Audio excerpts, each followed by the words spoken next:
Netcasts you love. From people you trust. This is Twit. Hi, this is Leo Laporte, and this is my Tech Guy Podcast. This show originally aired on the Premier Networks on Sunday, September 29th, 2019. This is episode 1631. Enjoy. The Tech Guy Podcast is brought to you by Lastpass, a personal password manager and identity solution for businesses all in one. You only need one master password, and LastPass remembers the rest. Visit lastpass.com/twit to learn more. And by DigitalOcean. Deploy and scale your apps seamlessly on the simplest cloud platform. Join over 150,000 businesses that use DigitalOcean. Sign up today and receive a free $50 credit at do.co/twit. And by Zapier. Zapier connects all your business software and handles the work for you so you can focus on what matters most. Right now through November, go to zapier.com/techguy for your free 14-day trial. Well, hey, how are you today? Leo Laporte here, the Tech Guy. Yes, time to talk about technology, computers, the internet, home theater, digital photography, smartphones, smart watches, virtual reality, augmented reality, real reality, anything with a chip. And 8888 Ask Leo is the phone number. 888-827-5536. Toll free from anywhere in the U.S. or Canada. I'd love to hear from you if you have a question, a problem, but also a comment or a suggestion. It doesn't always have to be problems, although I do a lot of problem solving on here. I don't do it alone, I should point out. Not only do we have the vast listening audience all over the U.S., hundreds of stations, radio stations, big and small, all over the country. Geeks everywhere are listening. We also have a great chat room where you can go, irc.twit.tv. And those folks in the chat room, those are the most, how can I put this? Hardcore geeks of all. And so they're absolutely my brains. I have outsourced my brains to this chat, and they are very good at keeping me honest and keeping us informed. So anything you ask is not merely asked of me, but of the entire audience, including the chat room. 8888 Ask Leo. There's a website. We like the website because it's a way that I can put information as you're listening. We'll put links in there. Actually, James DeRufo does that. Thank you, James. He puts the links in there. And that way you don't have to write anything down. That's techguylabs.com. Techguylabs.com. Make it easy on yourself. Just enjoy the show. Listen. You don't have to worry about anything. We'll write it down for you. How about that? And anyway, I want you to keep your hands on the wheel and your eyes on the road. Let's see. There were some interesting announcements this week.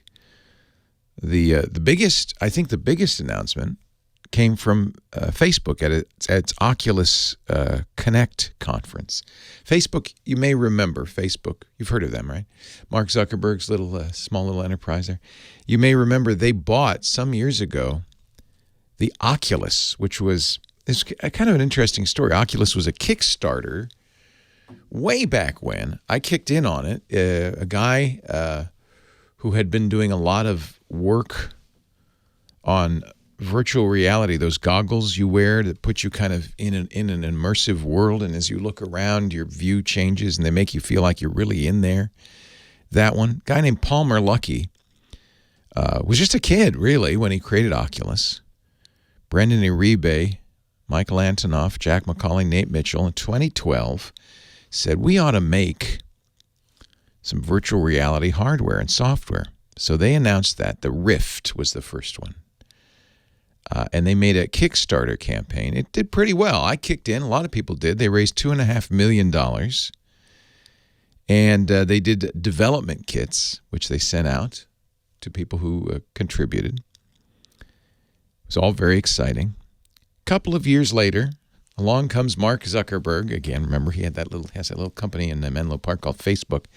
And he gave him $2.3 billion, which was a little bit more than they had earned on Kickstarter. Like 1,000 times more. So that was good.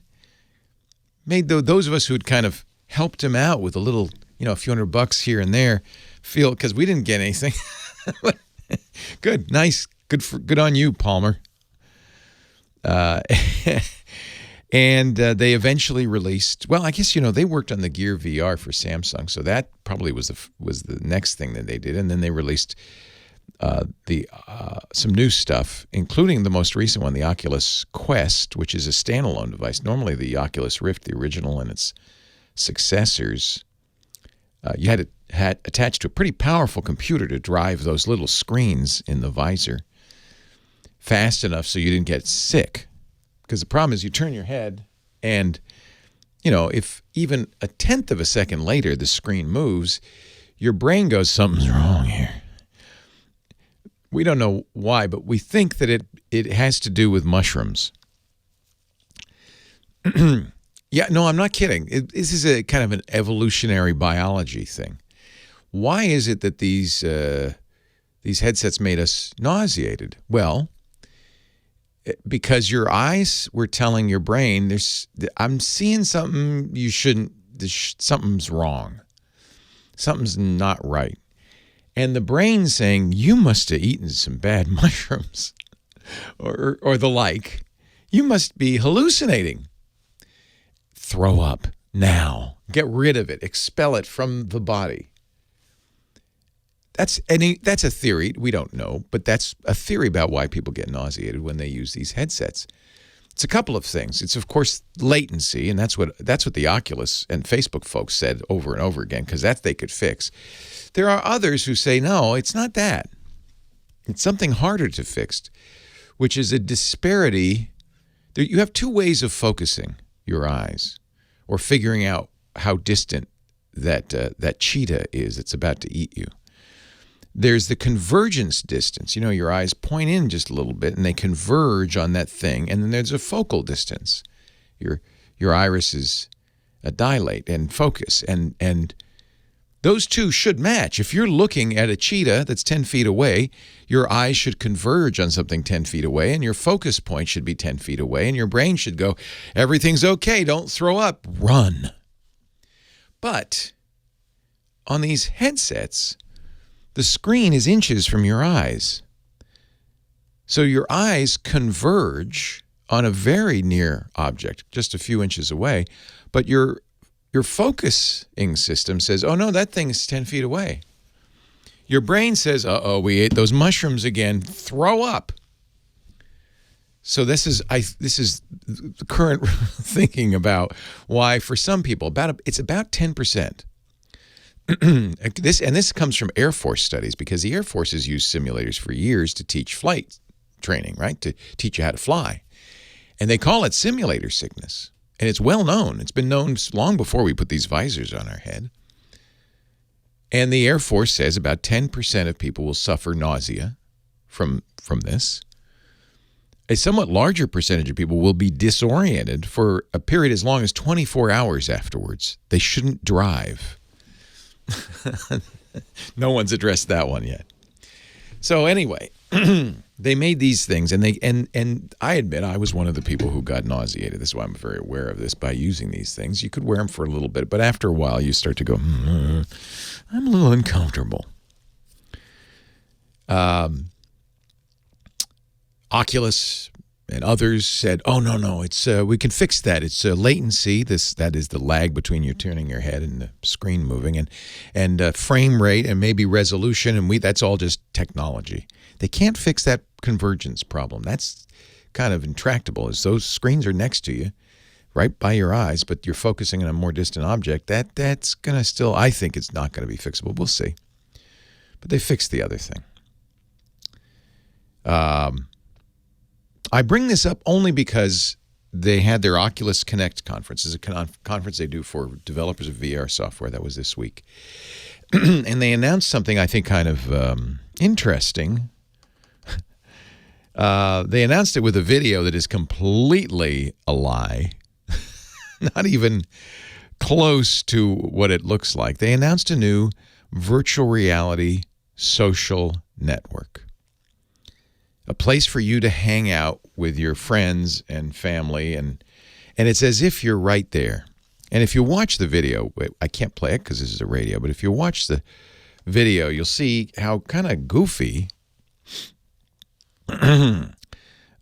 this social network is. First of all, people don't have any legs. There's a reason for that. If they had legs,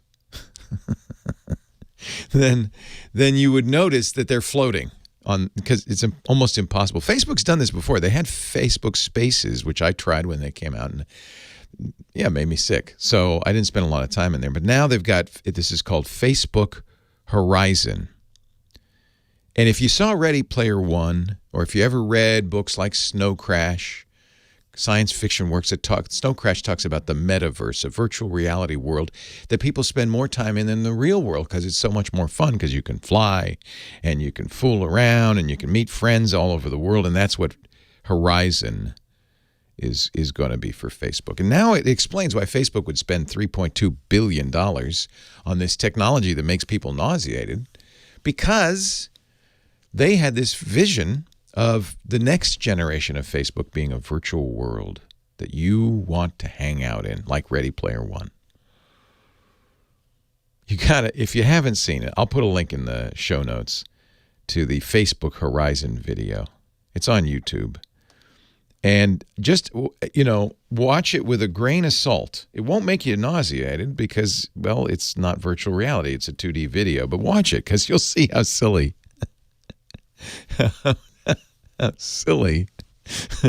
this idea is. But Facebook thinks in a couple of years you're going to be doing it. And you know what? They may be. Who knows? Maybe it's just me. Or there are going to be a lot of people erping up in front of family and friends. I doubt they'll put that in the virtual reality. Horizon.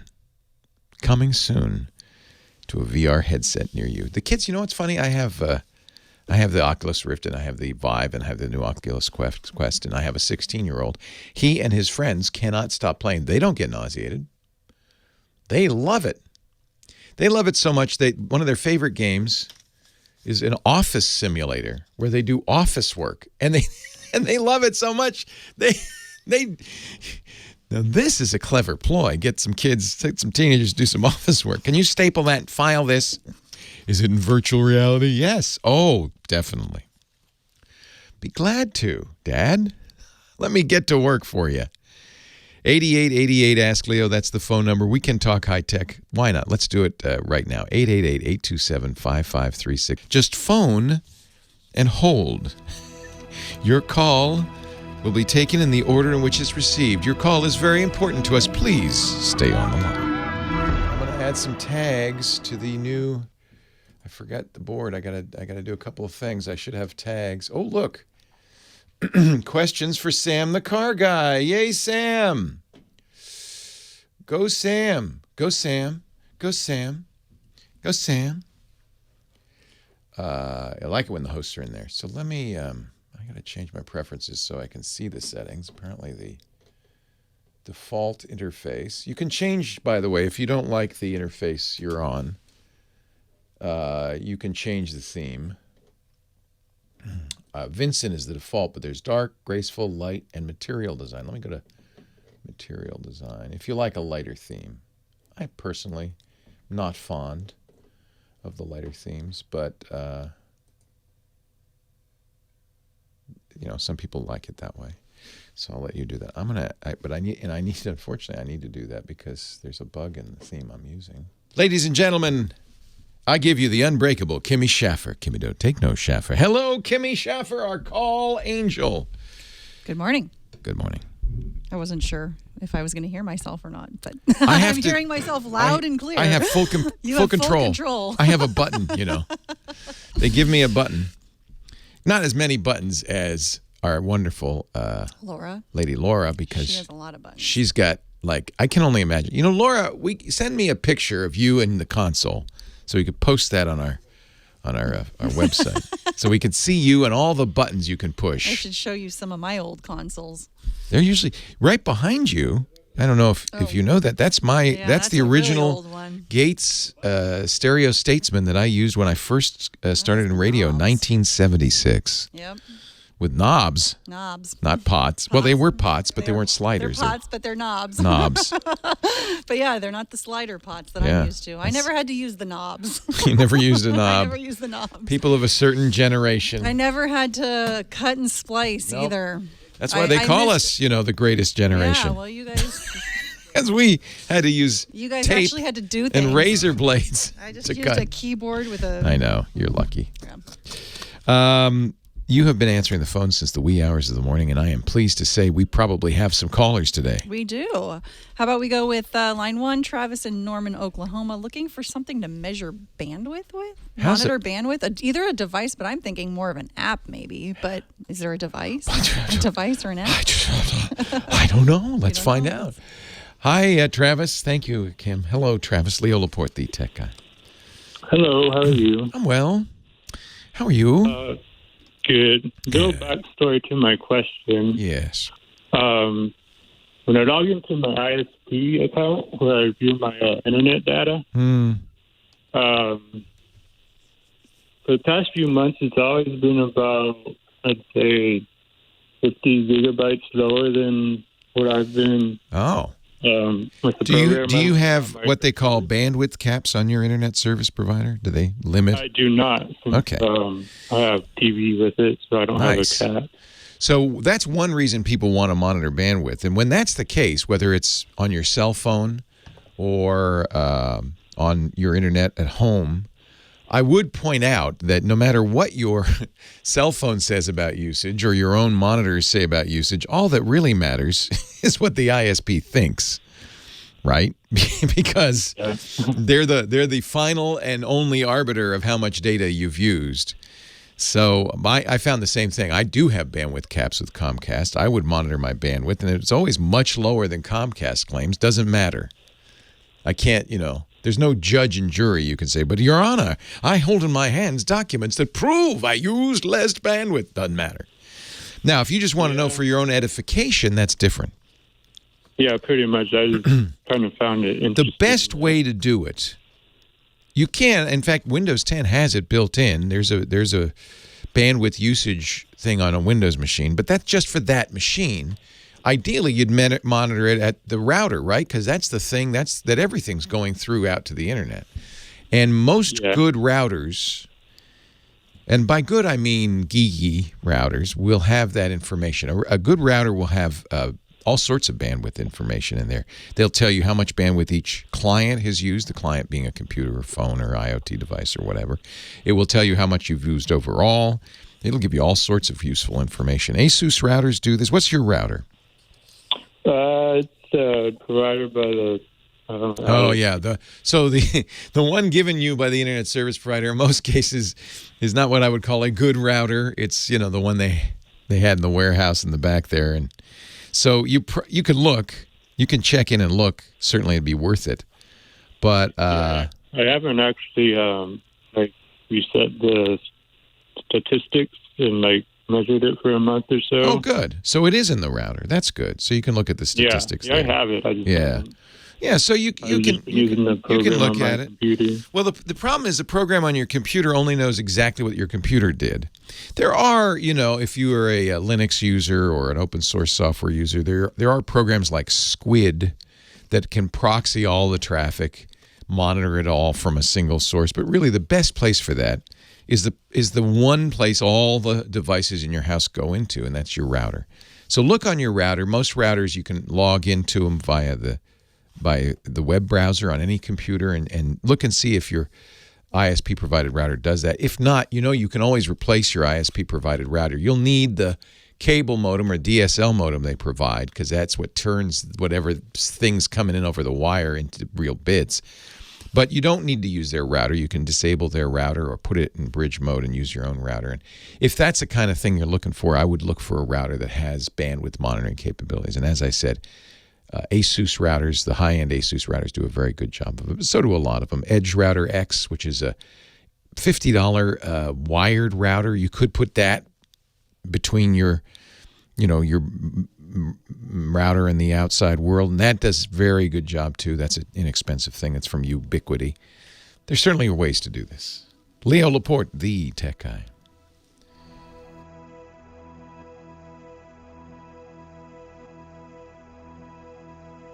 Look at all the stuff going on in the community for Sam. Thank you, Sam, for going in there. That's awesome. That's fantastic. Phenomenal. Thank you, Sam. That's nice. I think these forums will be very, very fun, very useful. I appreciate you doing that. That's nice. You heard me mention it, and you jumped right on it. I did. I'm all about the community. Well, somebody... first it started, I talked to John O'Bacon on triangulation, and that's his job. That's what he does for a living, is help people with community. And he said, you got to take a look at... He said, first thing I tell people, get a forum. I said, well, we've done this. We've had 3 different forums. It was always a pain in the butt. And he said, you got to try Discourse. It's totally has all these nice features that make it easy to moderate, easy to support. So I tried it, and I like it. So we'll see. Well, it looks like a pretty nice platform. I think so, yeah. It has a lot of features, kind of moderation features for karma and stuff like that make it, I think, pretty easy to keep spammers out and keep the quality of conversations high. And so that's always a good thing. Yeah. You know how these things can devolve. Yeah.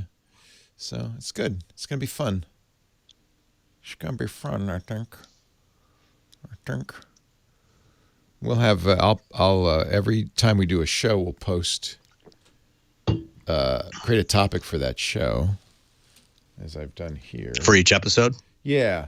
So thank you for clarifying that. I finally, it's a pretty flat system. It only has categories and topics where there's a handful of categories: shows, feedback, hosts, talk amongst yourselves, announcements. But with tags, I can do a little bit more. And then the nice thing is, so under each category, you can create a topic. So basically what I'm going to do is there'll be a new topic for each episode. In this case, Tech Guy 1631 and the date. It'll be tagged with episodes, so you can just look at episode posts very quickly. That'll help, I think, narrow it down. Where's all the other tags? Huh. Oh, I see. Because I was in episode. I get it. And then, but then there's no threading after that. So okay. This is like everything under here. You can't even respond. Even if you reply to an individual thing, it just goes in the stack. It's all chronological. So I wish... And Chris is in there too. So let me make sure he's marked as a host too. So anyway, that's fun. I don't know. I think it's nice looking. It's really big on my screen because I have it zoomed in, but it doesn't have to be that big. Yeah, no, I like the look of it. So we'll play around with it, see how it works. Yeah, thank you, Flower. Well, better than the chat room for now. We'll see when it gets busy. It's different. Yeah. It's different. The point of it is different from the chat room because it's asynchronous. The chat room is very synchronous. You have to be there at the time. There's no history in the chat room. So yeah, when the chat room gets going, it goes pretty fast. And it's hard to keep track and follow. And it's easy to miss questions and stuff like that. Yeah, and I got an email from a guy named Bob who said, that said that exact thing, and I would really love some way that I could participate, even though I'm not listening live. So that's what we made here. I should post this Facebook Horizon video in the. It's so silly, so silly. Leo Laporte, excuse me, the tech guy, and it's time to talk to the car guy. Sam Abuelsamid is a principal researcher at Navigant Research. He is a podcaster, does the Great Wheel Bearings podcast at wheelbearings.media, and is my personal car guy. Hey, Sam. Hey, Leo. How are you today? I am great. It's great to see you. We always talk about the latest technology in automobiles. Today, what's your pleasure? Something called the Canoe. So this is the name of both a new car company and their first vehicle that they're calling Canoe. Are all the good car company names taken? Because that's Canoe. It seems that way. Yeah. Canoe is Okay, fine. Yeah. So these guys, this company was launched in late 2017 by a couple of executives who left Faraday Future, which was beginning its death spiral, seemingly endless death spiral. Got a couple of guys named Stefan Krauss and Ulrich Kranz, who were both former BMW executives. Ulrich Kranz led a lot of the development on the BMW i3 and the i8, so they left Faraday after a disagreement with Faraday's then CEO, and they started a company called eVelocity, which earlier this year they, for some reason, rebranded as Canoo. That's CANOO, no E as in the normal spelling of Canoo or typical spelling of Canoo. And they started developing their an EV of their own, and they're going to have a whole line of EVs. But they unveiled their first product earlier this week, and it is also called the Canoo. And it's, if you're looking at the stream, you can see over my shoulder here a couple of prototypes. These things are shaped kind of like a lozenge on wheels, kind of a minivan kind of shape, and it's electric.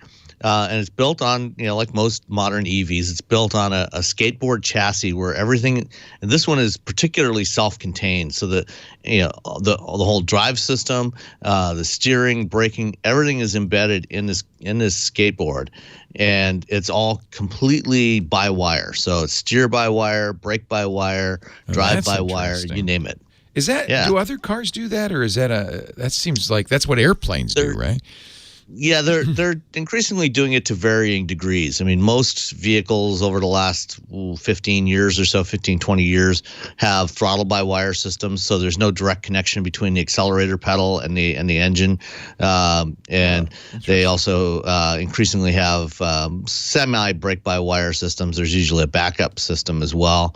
So there's varying degrees of this, but Canoo is taking it to an extreme.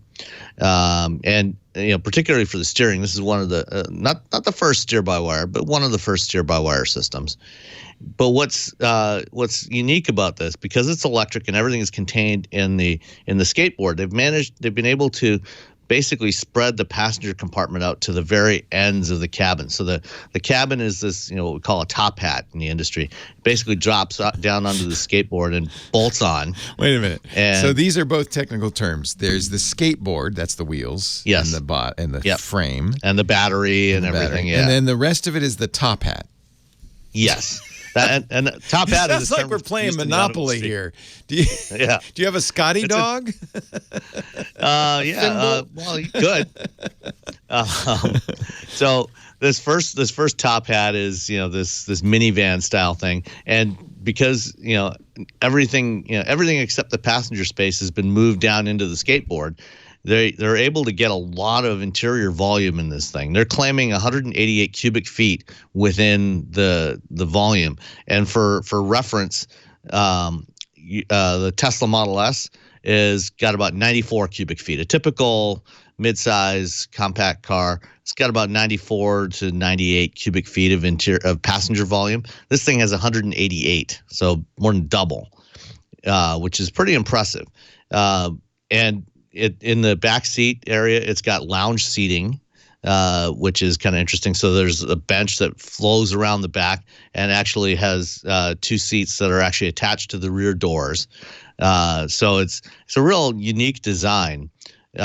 And the other thing is when it becomes available in 2021, you won't be able to actually buy one. It's going to be offered by subscription only. That's so you interesting.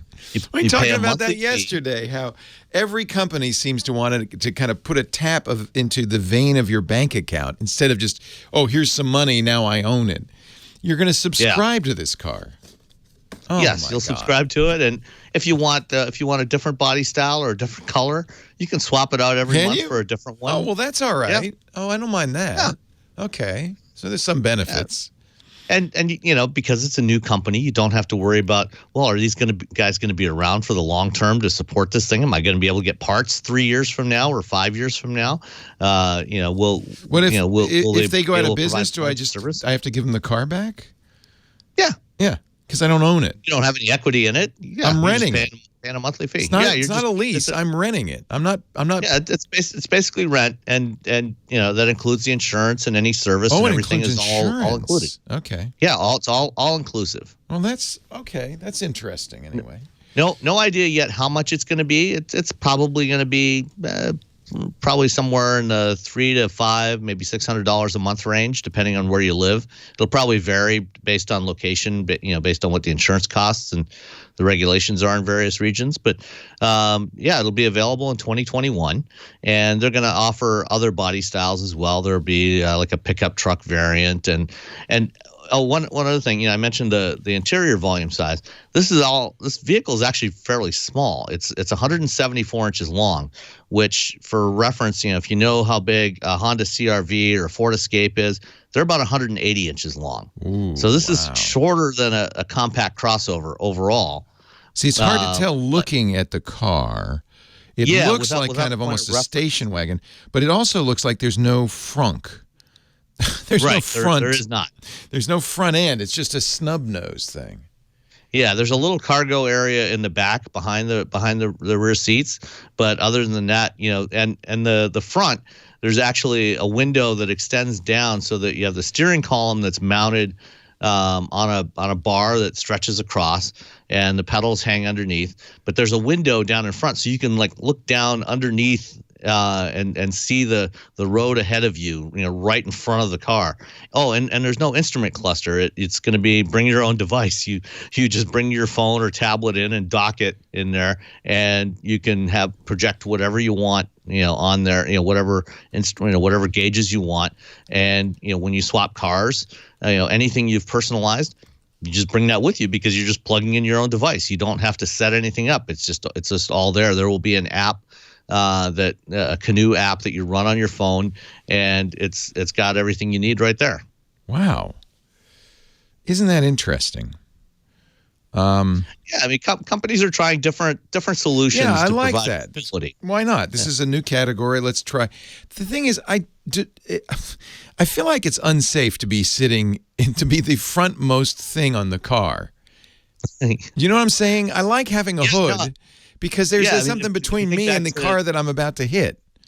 Yeah, if you think back to vans of the 1960s, you were usually sitting in front of the front axle. At least in this case, because it's an electric, the wheels are actually pushed right out to the corners. So you're still behind the wheels. You should have a pretty solid frame. I guess it is like a van, isn't it? Yeah.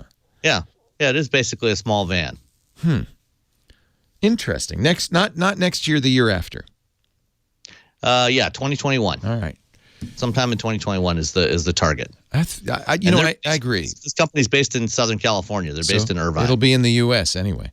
I agree. Yep. This is an interesting time for vehicles. I mean, why not try new stuff? They do have they have a steering wheel. Some companies are doing it. Some cars are coming out that don't even have steering wheels. Sam Abuelsamid, principal researcher at Navigant Research, wheelbearings.media for his podcast. He's our car guy. Thank you, Sam. Thank you, Leo. Talk to you next week.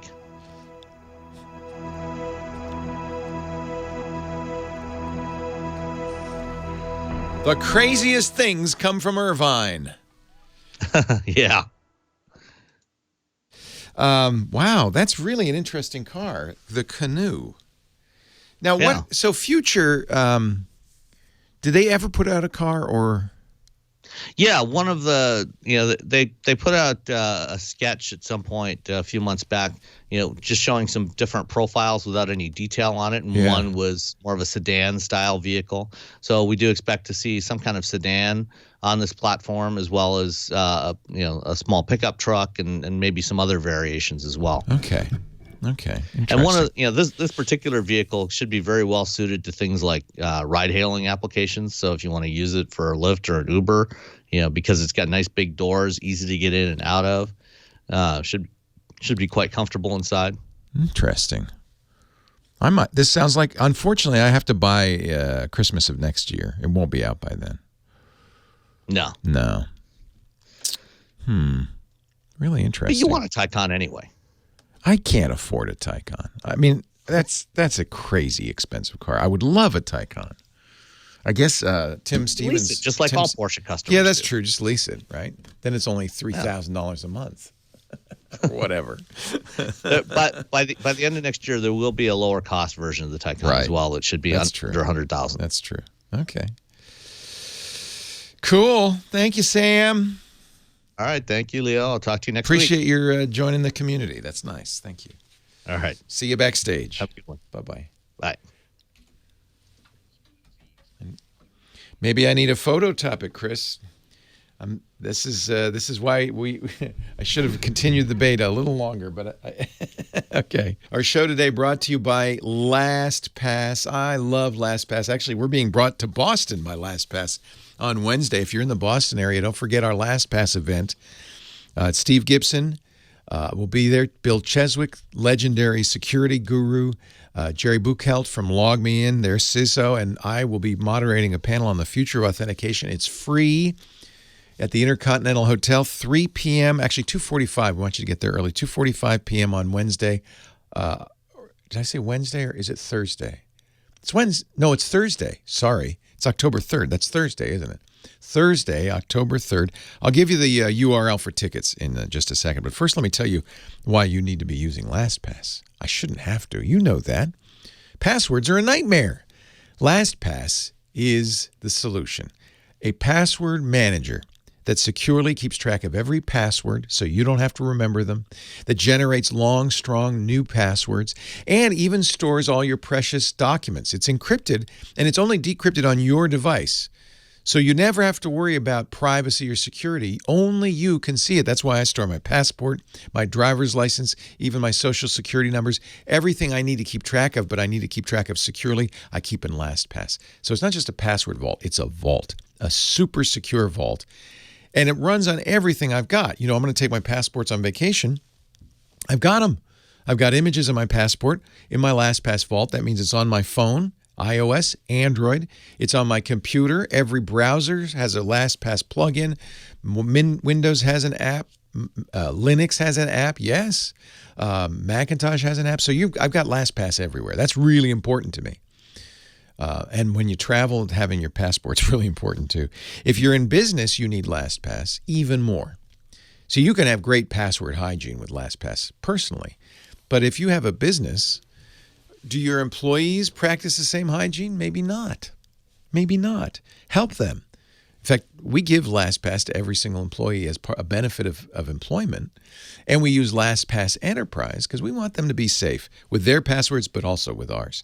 LastPass Enterprise means even though they've got the keys to the kingdom, the bank accounts, the QuickBooks, the websites, the databases, they don't have access to them without LastPass. They don't know the passwords. They can't give away the passwords. They can't share the passwords.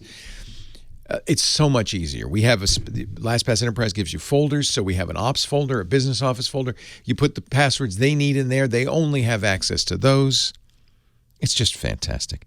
LastPass Enterprise is getting even better. They've just set up an expanded business lineup, some amazing features that will do something most people think is impossible. Both improve security and improve convenience. It's kind of amazing they could do that. Usually it's a trade-off between one and the other. Let me explain. LastPass Enterprise now has single sign-on, SAML, for over 1,200 apps. That means when you log in to your QuickBooks, it pops up a message on your phone, and you say, that says, was this you? And you say, yes, and that's it, no password. But it's more secure and more convenient. Love SAML. They even come with, each app comes with its own getting started guide. So you don't have to train your employees. It's simple. You get them up and running. They will love it. You will love it too. There's also a new feature called LastPass Multi-Factor Authentication, MFA. Goes beyond, password to authenticate using biometrics like face, fingerprint, and contextual factors, things like your location, your IP address, to know that you are who you say you are. Again, it's transparent, it's fast, it's easy, more convenient for employees. They're more likely to use it, but more secure for you, so you're happy. LastPass Identity combines the new LPE and LPMFA. So LastPass, from single sign-on and password management to adaptive authentication, gives you complete control and frictionless access to users. in one simple, secure solution. You are going to love it. From authentication to access to passwords, LastPass manages every entry point to your business, to your personal life. You can mitigate risk, improve productivity. I don't know why everybody doesn't use it. Just go right now to lastpass.com/twit. Find the LastPass that's right to you. LastPass for individuals, LastPass Premium, LastPass for families, that's what we use at home, and LastPass Enterprise for businesses. LastPass.com/twit. I'll give you one more URL.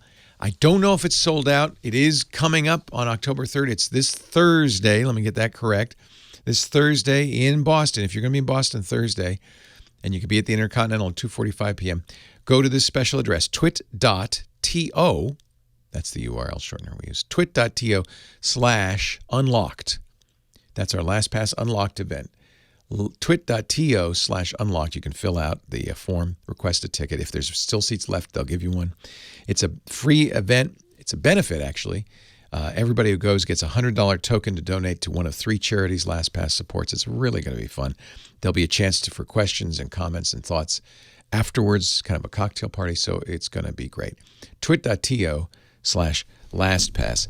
I'm not going to, I think this is it. I don't think I'm going to tell people about it. Maybe on Twit this afternoon, and that'll be it. So get your tickets before I tell everybody on Twit.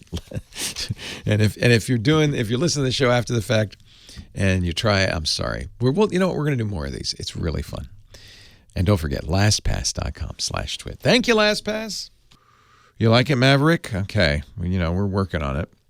I think it's going to be fun. The only issue is how busy it's going to get. I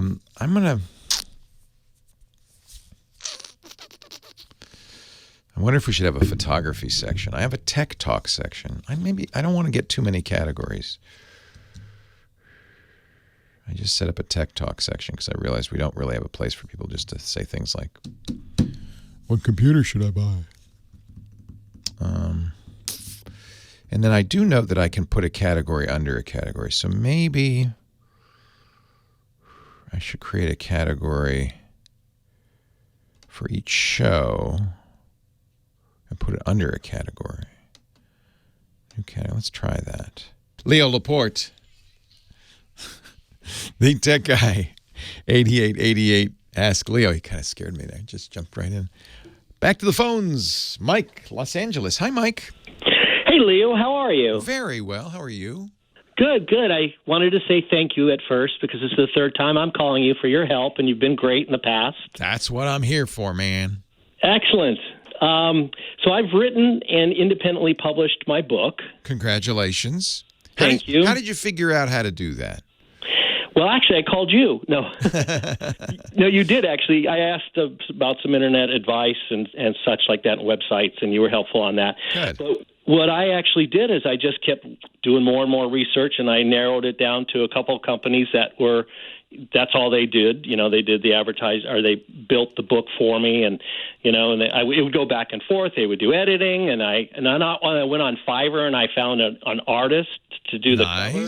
Nice. And so I own everything. I own the artwork. I own the ISBN and all that stuff. And so, and it's going well. It's going really well. I don't know if I suggested when you first called, but my friend Guy Kawasaki wrote a book called Ape, Author, Publisher, Editor, or maybe it's Author, Publisher, Entrepreneur, which is all about self-publishing, and it's kind of everything in one book. Sounds like you figured it all out, though. And it really is the case now that probably you can do everything a publisher would do and capture a lot more of the revenue. When I've written about 13, 14 books, and in most cases the way it works is you get a publisher. They might give you an advance against royalties, so they'll give you a few $1,000s. If you're Danielle Steele, $150 million or whatever, but they'll give you something in advance. But it's an advance; it's not an actual amount of money because they take it out of your royalties, and then the royalty rate is usually very low. Perhaps, if you're lucky, 5, 10. If you're Danielle Steele, 15%, not of the cover price, but of the price the publisher gets from the bookstore, which is usually half. That's right. You're getting half of the cover, 15%, 5 to 15% of half of the cover price. In other words, you get more money with an Amazon affiliate link than you do with your royalty.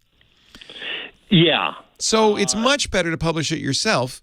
if you can do everything a publisher does. So a publisher provides an editor. You can even hire editors, designers. You can hire designers. If you need an index, they'll hire a professional indexer. You can do that yourself. The publisher prints it. You can do that yourself. Amazon has their print-on-demand system, but there's lots of others. The only thing maybe the publisher might have a leg up on is marketing. And honestly, if you're a new writer, you're not going to get any marketing. Only Danielle Steele gets the book tour. That's right. So you really can do everything yourself. And then you keep 100% of the profit. Yeah. In fact, marketing is exactly, and Amazon is exactly why I'm calling. Okay. So I am ready to start advertising, and I did some searching online, and what I need to find an affordable expert on Amazon advertising, someone who could create the ads that are, in the beginning and set everything up, just get the whole thing working. Not just someone, like a book or an article that I would read, but I want somebody who I can actually communicate with, who help with the first part of the advertising and the pay-per-click and all that. All right. Before I get to that, and I'm sure there are people who do this, and I'm sure there are books and so forth, but there are really only, and don't kill me, radio station salespeople. Don't kill me, podcast salespeople. I make my living through advertising on the radio and shows and the podcasts. But for somebody like you, there are really only three places to look at. Number one, Facebook. Number two, Google. Number three, Amazon. You might think because I'm on Amazon, I should advertise on Amazon. But honestly, first of all, you have to think about where are the people who you're going to sell books to? Where are your readers most living, right? Right. And for almost everybody, Facebook and Google are the best place to go. You're selling it on Amazon, yeah, but that's kind of casting a net that maybe is, I don't know, it's a little wide. Plus, even though you and I know Amazon has advertising, I think most people don't understand that that's advertising. I don't know. I'm thinking Facebook and Google might be better places to go. And the really interesting thing about Facebook and Google is the price is right, especially on Facebook. Because with Facebook, you can do really good targeting. Now, this is the thing that makes users crazy. They're spying on me. They're selling ads against my information. But for a seller, this is marvelous. This is the best thing that ever happened. And the thing with Facebook to do is to buy very direct campaigns for targeted campaigns, small buys, $100 buys. If you look at Facebook has an advertising tool for political buys right now, and you can see, for instance, what President Trump is buying on Facebook. He's spending millions right now on Facebook. And most of those buys are not $1,000, $10,000, $5,000. They're $100 buys because they're so targeted. So who's your book for? It's the middle grade, like the first Harry Potter was. Oh, neat. It's a little more difficult because it's a young adult. A gatekeeper, the moms. And it's a young adult. Well, but that's all right. So now you go to Facebook and you figure out who you're buying. Maybe you're buying moms of younger children. Facebook will actually sell ads to you for moms with children between the ages of 7 and 12 who have an income of $50,000 or more, who live in California. I mean, you can get as narrow as you want. I've done some of that on my Facebook page. And I actually did it's $25 for 3 days, and it tells you about roughly how many people you should see this information, and then it helps get people to join my Facebook. But I haven't really sold many. Yeah, that's just for Facebook marketing. You have to go look at Facebook advertising. Oh, okay. That's a little different. That's they say that at the beginning of your post. Would you like to promote this post? Yes, that's exactly right. That's not advertising. That's post promotion. There is even something better called advertising. Oh, okay. So that's something to look at. Google ads are, of course, targeted at search results, but they also appear on pages. You may find that there are web pages that the people you're trying to reach spend a lot of time at. Moms looking for stuff to read to their kids or for their kids to read. I don't know what it would be, but you would know that better than I. Now, there are books on using Google AdWords. There are lots of very good books on using Facebook. That's worth studying, in my opinion. Okay. I think anybody who's trying to... Oh, your alarm's going off. Yeah, no. Sorry about that. Time to wake up. Yeah. So, but then there are also guerrilla marketing tactics that are worth doing. Somebody, Patterson in the chat room says, give away the PDF, mail it to school librarians. That's an interesting idea. There might be additional guerrilla marketing beyond just pure advertising. Okay. To answer your specific question, I don't know of an expert on Amazon advertising, but I am almost certain there are books on it. I'd start with Guy Kawasaki, who wrote that book, Ape. I'm familiar with that. I remember seeing that in my searches and stuff. Yeah, that's about self-publishing on Amazon. You might check that book for sections on advertising, but he may also... The guy is amazing. He was Apple's first evangelist. He put Apple II on the map. Wow. So he's a brilliant marketer. He's gone on to become an entrepreneur, but he also is really big. I think does a very good job in helping people like us create their own businesses. And so if Guy has a book on advertising, I would look at that. Okay. How do you spell his last name? Kawa. Kawa. Okay, great. Saki, just like the motorcycle. Okay. There's also a guy named J. Conrad Levinson who's written a bunch of books on guerrilla marketing. He has some that are more internet. He wrote these long before the internet, but Levinson also has some books that have internet-specific stuff in them. Guerrilla marketing is another way to do this, which is something beyond advertising, things like mailing PDFs to librarians. Sure. And never should ignore that, too. That's often the best way to do it. I think of the guy who created a website called Effed Company. His handle is Pud. And his technique was he would write posts on other people's websites and forums saying, I can't believe what this guy Pud is doing. He's putting memos from people who hate their company. Is this legal? No, he's posing, obviously, as somebody he's not, but it worked. That's guerrilla marketing. Hey, thanks for the call. Good luck with your book. I really think that's a great idea. Well, hey, how are you today? Leo Laporte here, the tech guy. Yes, time to talk computers, the internet, home theater, digital photography, smart cars, smartphones, smart watches, virtual reality networks, anything with a chip in it. 8888 Ask Leo, that's my number. 888-827-5536. That's anywhere. Toll free anywhere in the U.S. or Canada. Outside that area, you can still call. You'd have to use Skype out or something like that, and it should still cost you nothing. 888-827-5536. Website, techguylabs.com. techguylabs.com. And I say that so that you don't have to write anything down. It's free. There's no sign up. It's just there for your, kind of show notes is the phrase I guess we use these days. The notes after the show.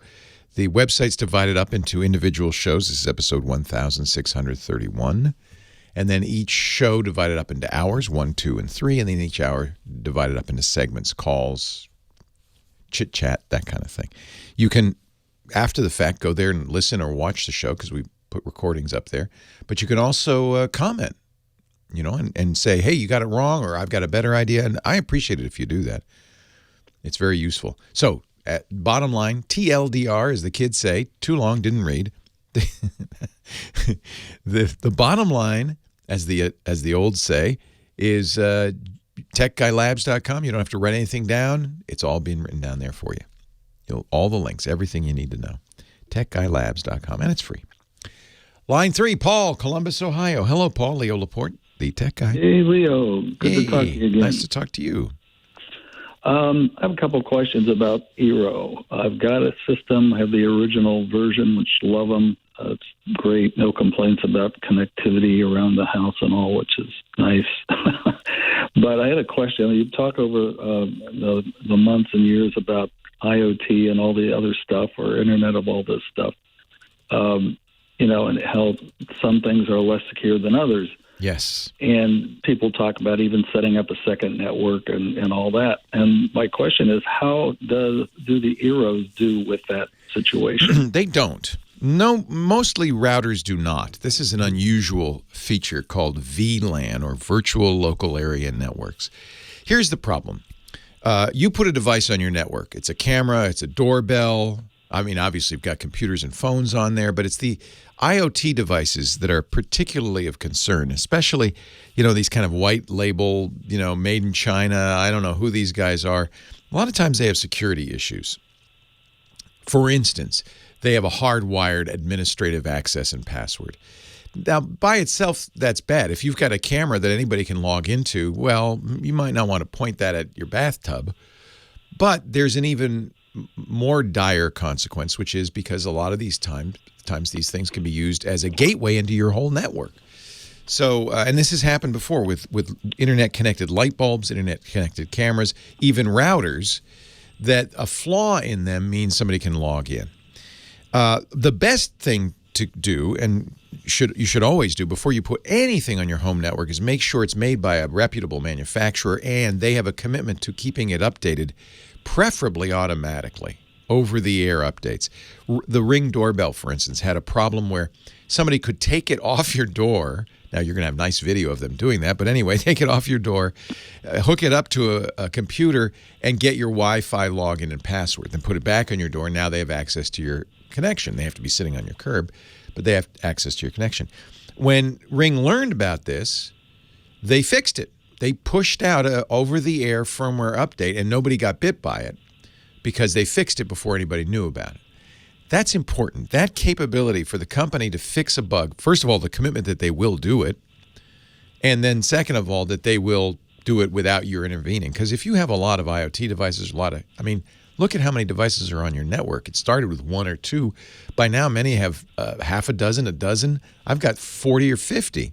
I'm not going around one by one updating those. Yeah, right? That's too much to do. So they need to be updatable. So that's really the most important thing. The next thing is, if you could, it would be a good thing to make a separate network, an IoT network, that didn't have access to your other network where your laptop and your desktop and your phone are. So that if there were a problem with your Ring doorbell that allowed somebody to get in your network, at least they wouldn't be able to jump over into your private network. That is not a guest network. So Eero does support a guest network. But guest networks on most routers, in fact, every router I've seen, still have access. They're still on your network. They're guests on your network. They're not true VLANs. Now, if I'm wrong, please, somebody correct me, because if there is a router that does a guest network that is VLAN, that is isolated, that would be great. There are some kind of weird specialty routers that will do this. There's a $50 hardwired, it's not a Wi-Fi router, hardwired router, but you could use it with Wi-Fi from Ubiquiti, U-B-I-Q-U-I-T-I, Ubiquiti. It's called the Edge Router X. It's a little tricky to set up, but it has 5 ports on it. Each port could be a VLAN. So one port could lead to your Wi-Fi router for your private stuff, but the other port could lead to the Wi-Fi router for your IoT stuff. Now you need 2 Wi-Fi base units plus the edge router, plus you have to figure out how to configure it, which, there are a lot of videos online. You could learn how to do it, but it's kind of non-trivial. Then you have a real secure network. Steve Gibson, our security guy, has come up with a crazy model called the 3-router solution. It requires 3 separate routers. And I don't recommend it. It's too complicated for me. Yeah, I remember you talk about that. I don't think I'm that paranoid yet.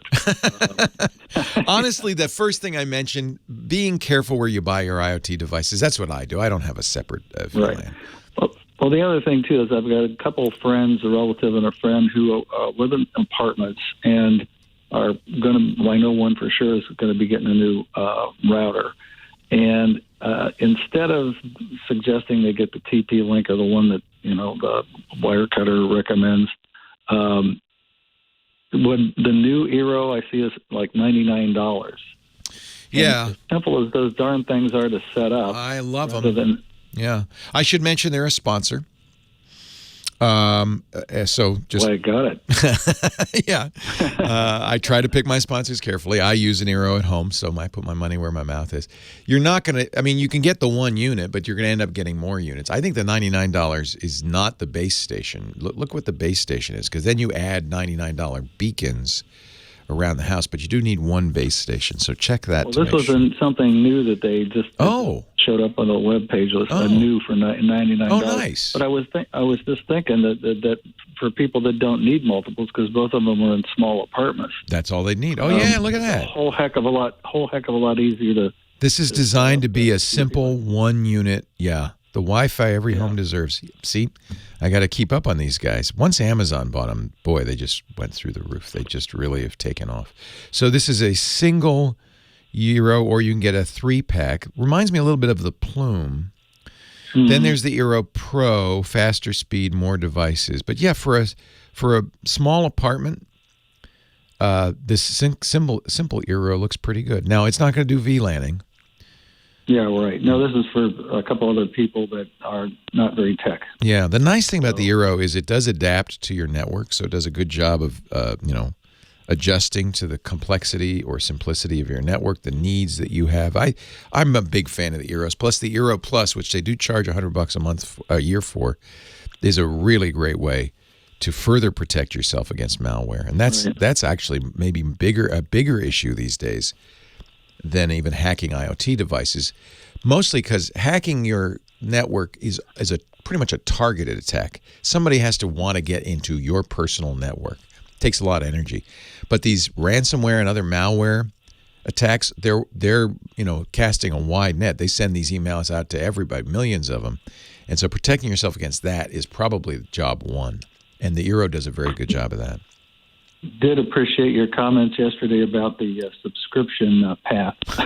We're all in it, aren't we? Look at Eero's doing it too, $100 a month. I mean, it's just they want to tap into your bank account and drain it, drip, drip, drip.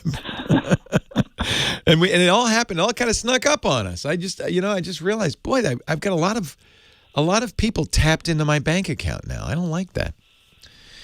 Yeah, get the Eero. I think it's a great choice for somebody who's not an expert. There are routers that have more configuration capabilities built in. I've mentioned the Asus routers. I really like them. If you're a hardcore geek, and you don't need a mesh system, although I think they now are putting mesh in as well. The biggest shock you're going to get is routers aren't cheap anymore. I love that $99 Eero. That's smart. Amazon's very smart about that. Because if you go and look at routers, you're talking, used to be $40 for a Linksys. Of course, you got what you paid for, but we're talking $150 to $300. Router prices have really gone up. Appreciate the call. 8888 Ask Leo, the phone number. I'd love to hear from you if you want to talk high tech.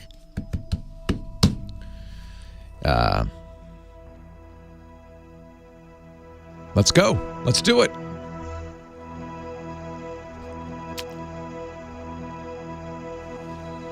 Oh, John, it is not Monday. Our clock is confused. It was totally wrong. When I said it this morning, did I get the year wrong? You went 9:30. Oh, it's 9:29. It's 9:29. Yeah, you had to set it manually. Yeah, it was like 2001, so it had been reset. I wonder if it needs a new battery. No, because it's doing the time. No, it's not complaining about the battery. Oh, weird. I just didn't know the date, obviously. Yeah, this set is really I Spy with my little eye, isn't it? It's got a lot of little doohickeys on it. Chris Marquardt. Hello, can you hear me? Yeah, thank you for. Oh, yeah, that's right. You were having this issue, huh? Yeah, it's I'm not sure it's 100% fixed. So is the sound okay? Is it decent enough? Yeah, sounds great. Yeah. Okay, good. Yeah. So the video is a bit chunky, but then at least the sound is good. No, it's awesome. Good. Thank you for starting a thread on the forum. That's awesome. Well, I hope I've chosen the right place. Yeah, I mean, that's one of the main jobs of moderation. Is moving stuff around, categorizing stuff. So. I'm not sure how much time I'll have to do any moderation, but no, you don't have to do it, but I will do it, and our other moderators will do it. We'll always be organizing because that's. I anticipated getting very busy. I'll moderate the thread I'm on and monitor that for any questions and stuff. That's all I could ask. That's awesome. Thank you. At least that. Very cool. Very cool. I'm on like several other Discords, so that system is pretty. You like it? It works okay. It works okay. I think what I heard is that it's a bit difficult to admin from There's the back a end, lot but of features. There's a whole lot of stuff in there. Holy cow! But from a front end, I'm very happy with it. It works. That's all I care context, about. So should work here. It's very nerd compatible. Nerd compatible is what we're Yes. looking for. That's what it has to be. Nerd compatible. Yeah, and I realized I didn't organize it quite right because I need to put all the shows in a subcategory. Each show has its own category. I've done several forums in my time, and the one thing I try is not to have too many categories and things too early, because otherwise it looks empty. Right. Then people open it up and then they turn around and go. I just want to also make it easy, though, to follow what's going on, right? So, Leo Laporte, the tech guy, John Lennon, you can hear it, said that he ruined his voice on that song, singing it night after night in the bar and the Cavern Club and Hamburg, and just threw his voice out. It still sounded great to me. 8888 Ask Leo, that's the phone number, 888-827-5536. Mitch in Clarion, Iowa. Hi, Mitch. Mitch. Hello. Mitch, sometimes people... Oh, hello? Oh, there he is. Hi, Mitch. Or I had my phone on mute on accident. Oh, no problem. I hear you now. Welcome. Okay. Well, I was just... I've been a big fan of your show for... Well, I'm only 13, so I mean, not that very long, but all your life. I've been good. How are you? I'm great. I'm so glad you called. It's great to hear the youngs. Sometimes people say, Leo, you only have old people listening to the show, and I say, well, what about Mitch? Mitch is listening. Yeah, I don't know a lot about tech, so I've been trying to learn, and Good. I looked at your show, and that helps. Well, I really think it's important because a lot of the technology was created by my generation, but your generation is going to have to create new stuff and maintain it and invent new things. And so it's good. Somebody better learn about it. Yeah. Maybe that's you. Yeah. So my question is, what is the difference between OLED and QLED? Big difference. And in fact, this is, I think, a little bit of a marketing ploy on the part of Samsung, which created the QLED because it is an LCD screen. So there's really two primary technologies when you watch your flat screen TV. There have been more in the past. There was plasma. There have been talks about other kinds, but really there's only two kinds so far that you can buy if you went to the store today. One is an LCD, liquid crystal display. That's the kind on most computers.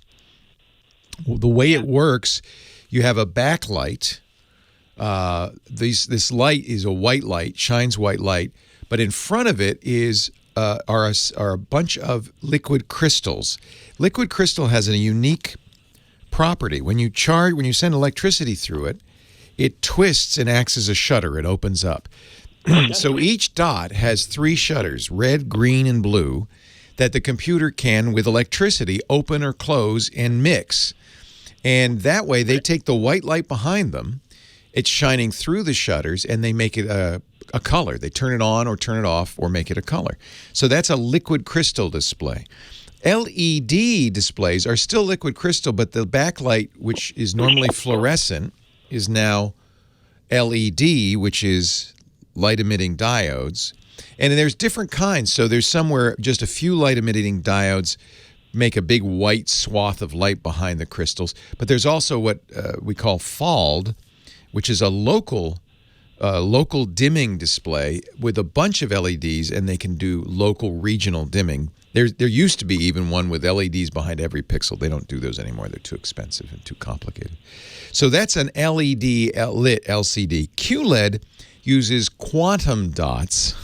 It's still an LED, but the Q in QLED is quantum dots, and quantum dots you're going to have to go to Wikipedia to read more about quantum dots. They're very, very small semiconductors, billionths of a meter in size, and they still work like the LEDs do to backlight the LCD, the liquid crystal, but they do it in a better way. So quantum dot LEDs are brighter.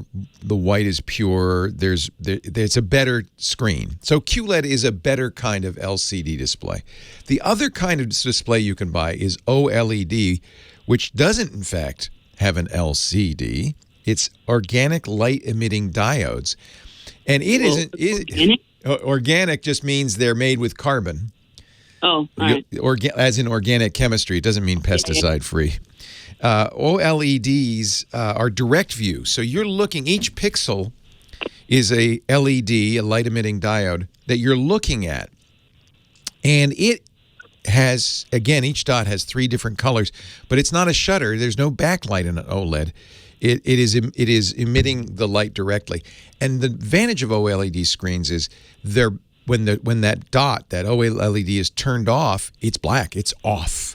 The problem with liquid crystal displays is the backlight's always on, so it can never do a perfect black. There's always a little leakage. So OLEDs are, when they're dark, they're really dark, and when they're bright, they're really bright. Not as bright as an LCD. That backlight on an LCD can be even brighter. But we call it dynamic range, the distance between the darkest dots and the brightest dots. And dynamic range on OLEDs is very high. You've probably heard high dynamic range, or HDR. Yeah. Those OLEDs are HDR. And so I think they're really the best displays out there. The OLED technology is expensive, so they tend to be much more expensive, although the price is going down. So, doesn't the iPhone 11 Pro? Yeah. So the iPhone 11 is an LCD screen, and the iPhone 11 Pro is an OLED screen. And if you look at the two screens, you'll see the dark blacks. The blacks are blacker on the Pro. They're a little bit better. Both screens are very, very good. And I think that's really the bottom line is a good TV, whether it's quantum dot LED, QLED, LED, or LCD, those are good screens. They should look very good. OLED's a little more expensive, maybe can look a little bit better, but they both look spectacular. Great question, Mitch. Did I explain it in a way that made any sense at all? Yeah, I understood some of it. I have this friend. His name is Andrew, and he's a tech guy. He's a IT guy for our town, and he's one of my friends. And he likes to explain a lot of this to me, and he referred me to your podcast. Oh, nice. I was in the middle of listening to it, and I'm like, hey, why don't I just try to call? Good job, Mitch. I'm so glad. Well, now that you know the way, call all the time. There is a new technology coming called micro LED. It's not out yet, but we've started to see those at the trade shows. And that's a very interesting technology that will allow you to make infinitely big screens because you can snap micro LED parts together to make giant screens. Who needs an infinitely big screen, though? Well, I think what happens, how big is the biggest screen in your house? I think right now we have a 65. Yeah. So when I was your age, a really big screen was, get ready for this, 19 inches. What? That was big. And if you had a 27-inch TV, you were rich. 27. So what happens is as you start to get bigger screens, you go, oh, this is really good. Game of Thrones looks fantastic on a big screen. 65 is a nice size.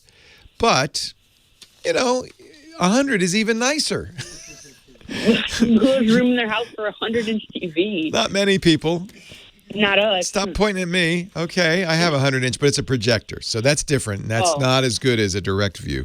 So all of the things we were talking about are direct views where you're looking, the screen is emitting light into your eyes. Projectors bouncing light off of a screen. Yeah, I don't like projectors. Yeah. No, they're not as good. They're bad. Yeah, but you can get them to big sizes. That's that's why people do them. Oh. The other advantage, LCD can be brighter, so in a room that you can't darken, LCD might look better. But if you can darken the room, there's nothing like an OLED screen. It looks spectacular. So I have in my home office that I can completely darken a LG OLED that really looks great. But in the big room where we can't darken it, but there's a lot of people, we have the projector. So you got to get the right TV for the right space. My father, Twisted Mister, said in 1993, my father bought a 32-inch Sony. That was really big. That was if you were really rich. $2,000. It weighed 200 pounds. And the thing, 200 pounds? Yeah, because these screens in those days, Mitch, it was a tube. It wasn't a direct view thin screen, and the tube was huge. So a 32-inch screen was probably 3 feet deep. So you had to put it. There was a piece of furniture you put on your living room. Mitch, it's great to talk to you. Now that you found the show, call anytime. Okay, thank you for listening to me. Oh yeah, thank you for calling. You got your generation. You got to learn all this stuff. You're going to learn how to program. You got to write the new things that are going to make my life better. Will you? Good. What do you want to do? Well, I don't know. I want to build things. That's it. That's the bottom line. We need people to be creators. Build things. Good for you. I don't care if it's a cabinet. I don't care what it is. Build things, because we need people to do that, because most of us now are consumers, not creators. You're going to be a creator, right, Mitch? Yeah, I'm going to try. I love it. Keep up the good. What grade are you in? I'm in 8th grade. Oh, it's exciting. It's fun. Yeah, it is. Enjoy. You're going to probably, all the technology stuff you're going to have to learn on your own. But that's okay. Well, yeah, I've been listening to all these, I listen to Mac Break Weekly, and it's really hard to understand some of it. In 3 months, it'll be easy. Okay. Hey, I got to run. Great to talk to you. Okay. Take care, Mitch. Keep listening. Hello, Chris Marquardt, photo guy. Hello. It is great to see you. Welcome. Chris is a professional photographer, leads amazing photo workshops. You can find those at discoverthetopfloor.com, and is the host of a number of really good photography podcasts, including the Future of Photography podcast, all about computational photography, and the classic Tips from the Top Floor, tfttf.com. Classic, the dinosaur. All of my shows are classics. Nothing wrong with that. But in the world of podcasts, if you're, I see guys saying, I've been podcasting for 8 years. It's like, you and I have been doing this for 15, buddy. Yes, we have.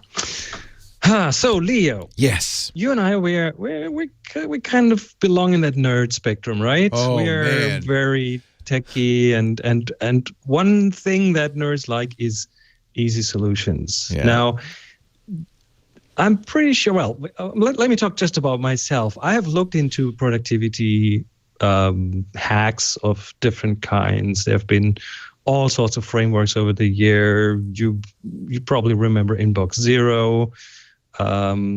You probably remember Getting Things Done. Both of which I attempted and failed. Oh, at. Same here. Now here's Marie Kondo to get everything cleaned up. She does not spark joy. Well, what I have done is over time I've tried a lot of these things, and I've picked and mixed and matched the things from these different frameworks that kind of work for me. Yes.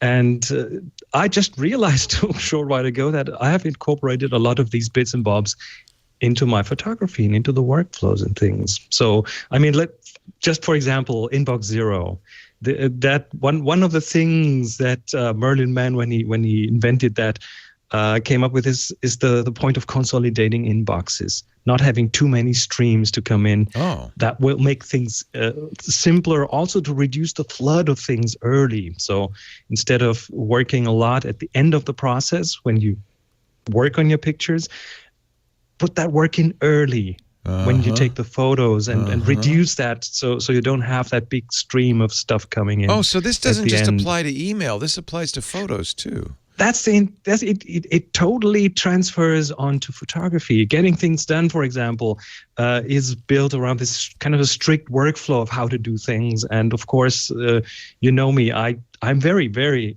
strict when it comes to my photography workflow. that really holds it together, and it really keeps me. It helps me sleep at night, because what happens when you do not empty your inboxes? You'll be churning on that stuff all night long. It's just in your subconscious.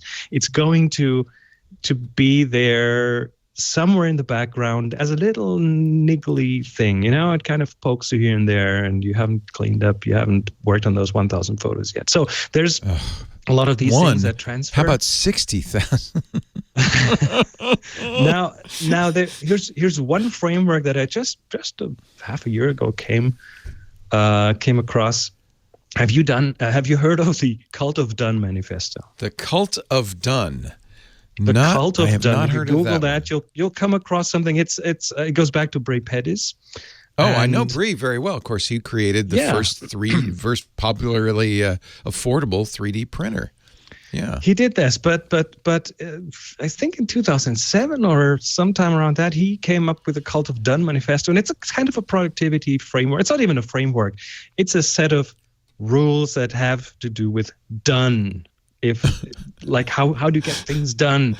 And Dunzo. One of those points. I am done with the Cult of Done already. Go ahead, continue on. It's really interesting because again, with photography, I kind of see similarities here in things where you can apply that. One point says, accept that everything is a draft. It helps to get it done. Yes, that's true. So if you accept perfectionism is the enemy of Dunzo. Exactly. Yeah. So if you work on your photos and keep working on them for hours, you will not get done with anything. And the moment you understand that maybe 80% is enough, and you draw that line, it helps you to get more things done. Another point that goes into the exact same direction is laugh at perfection. It's boring and keeps you from being done. Perfection is just your enemy. So in photography, for me, that often means that I will go through photos, and at one point, I know that there are maybe 50 things I could do about this photo, but I still put it out. And more often than not, the feedback I receive shows me that was a good decision. That a lot of the things that I really pour a lot of time into aren't worth pouring that much time into, because most people will not look at the photo the same way that I do. Ain't it the truth? Yeah. Here's another one that from that manifesto that I like. People without dirty hands are wrong. Doing something makes you right. So, wait a minute. Say that again. Say that one again. I need to hear that again. People without dirty hands are wrong. Doing something makes you right. The doing thing. Okay. Doing it makes you right. I know a lot of people, or let's say not a lot, but I have met people who have the best cameras, the best lenses, the best gear, the best everything, but they have no photos to show for it. Yes, that's me. And when it's not. I see photos from you all the time. Story of my life. Not you. But seriously, when you have a good camera, it's almost a sin to not use it to do photography with it. That's why what it's I bought a good camera. Right. That's true. I agree with you. And last but not least, the last point on that manifesto, which I really love, is done is the engine of more. Done is the engine of more. Yeah, get things done. That's when you can do more. I like it. I totally like it. I printed it out. I put it back on my wall, and I see it every day. And it's a bit of a thing that I remind myself of all the time. Done is the engine. I'll put a link in the show notes to Brie Pettis' Cult of Done manifesto. There are only 13 things in it, but only a couple that really matter. And you know what? It's inspiring for me because, as you know, Chris, I love taking pictures. And I just got my brand new camera for our trip, the Sony A7R4. And it's spectacular. And I even treated myself to a couple of lenses, so I'm going to have a nice kit to take with me on this trip. But I know what'll happen, which is I'll take, on a 3-week trip, probably 7,000 photos. I'll upload all of them to Google Photos. I'll put all of them in Lightroom, and that's that. I haven't edited my photos from our last vacation. We really need to do this Leo phototherapy thing that we talked about a few weeks ago. We really need to get this going. You know, I look at my wife. Lisa's so good at this. In fact, I'm trying to convince her to become my official editor. Like, I'll take the pictures, you edit them. But she says, no, I want to take my own pictures, darn it. That's not really helpful. No, you need to work with your own photos. Otherwise, you'll never know where what is, She clearly knows this Cult of Done manifesto. I think she does, It's built into her because she gets back from a day shooting and she edits and puts up. And she's not going for perfection. She just puts it up there and that's it. And she's happy with it. She puts it on her blog. Thank goodness somebody's posting our pictures. Chris Something Marquardt. to learn from Lisa, yeah. You're awesome. Our assignment this week is focus. Actually, this month. Yes, it is. You have a couple more weeks to illustrate the word or concept focus. Take a picture. It doesn't have to be with a fancy phone. It could be with your camera phone. And then upload it to our Flickr group, the Tech Guy group on Flickr. Renee Silverman, our moderator, will welcome you. And Chris will pick 3 to review in a week or so. Good luck. Leo Laporte, the Tech Guy. DigitalOcean we're talking about. Oh, I love my DigitalOcean. You know about DigitalOcean, don't you? Oh, it's so great. This is a revolution in the way we create and use websites. If you're a developer, if you've got a SaaS application, a website, DigitalOcean is the easiest way to create a server, to get it up and running, and to start using. It's great for learning. It's great for business. Let me show you the DO website right here. This is my account. I've been using it for years. It is so cool. Let's say, here, let me explain. The idea is it's a server that you can use to put your minimum viable product on, your new app, your website. I use it even, of course, for learning. If I'm learning Node.js, it's a lot easier to have a public Node.js server I can mess with and I don't have to worry about. It's also really great for people who want to, say, create their own Nextcloud. Or, you want to use a web service and you want to have your own server. You don't have to have a server in your house. It's easier to use DigitalOcean and a lot less expensive. So let's do it right now. Let's create a server. They call them droplets. See, a droplet in the ocean? You could choose from a variety of open source operating systems or containers, Kubernetes, Docker. It's all supported. It's very easy to use. So you get full orchestration. I love the one-click marketplace, which gives me instant access to a variety of servers. Ghost if you want to blog, WordPress if you want to blog, Mastodon if you want to set up them. That's always a hard thing to do. Set up your own Mastodon server. How'd you like to do that? Let's do it right now. Let's see how easy we can do that. You choose how much you want to pay. I always choose the cheap one, but there are a variety of settings depending on CPU, bandwidth, hard drive storage you need, and you can always buy more block storage too. In fact, everything you do here can be upgraded. So if all of a sudden you're a hit, no problem. Just add more CPUs, more bandwidth, more RAM. I always choose San Francisco, but there's servers all over the world: Amsterdam, Singapore, London, Frankfurt, Bangalore, Toronto, and New York. IPv6, sure. Private networking? No, let's make it public. User data? I always use SSH keys to log in. Yes, you get a console. And you want to enable backups? It's a good idea. Let's create that droplet. Now, here's the key. Normally, if you're going to provision a server, that's going to take a week. If you call a server company. On DO, it takes 55 seconds. Setting up Jenkins or CloudBees, LAMP, Ghost, cPanel, WordPress. It's easy. One click, push the button, and you're in. 24 by 7 by 365 world-class support. You get monitoring and alerts, a 4 nines uptime SLA. There's team accounts, full DNS management, 12 global data centers, DigitalOcean. They're on a mission to simplify cloud computing so developers and their teams can spend more time building software that changes the world. Go to do.co/twit today to sign up and receive a free $50 credit. What? You can see my usage for last month was $7.50. That's going to go a long way. do.co, /twit for a free $50 credit. DigitalOcean, designed for developers, built for businesses. Just a second, we're going to have my server running. I could have my own Mastodon instance. That easy. do.co/twit. You got to give it a try today. Leo Laporte, the Tech Guy. 8888.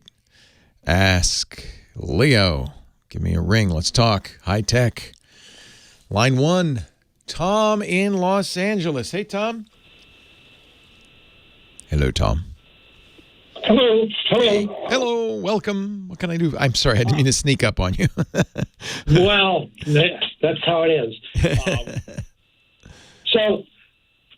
I've been listening to you forever. I have a love-hate relationship with you because I love what you do, and that means I sit around and listen to all the shows all week long and get nothing else done. I make far too many shows. That is my fault. I apologize. Yeah, I mean, Tuesday, Wednesday are completely shot. I'm so sorry. They shot. And, I really miss screen fade. Oh yeah. Well, at least we canceled one show to make your life easier. We did it for you. There you go.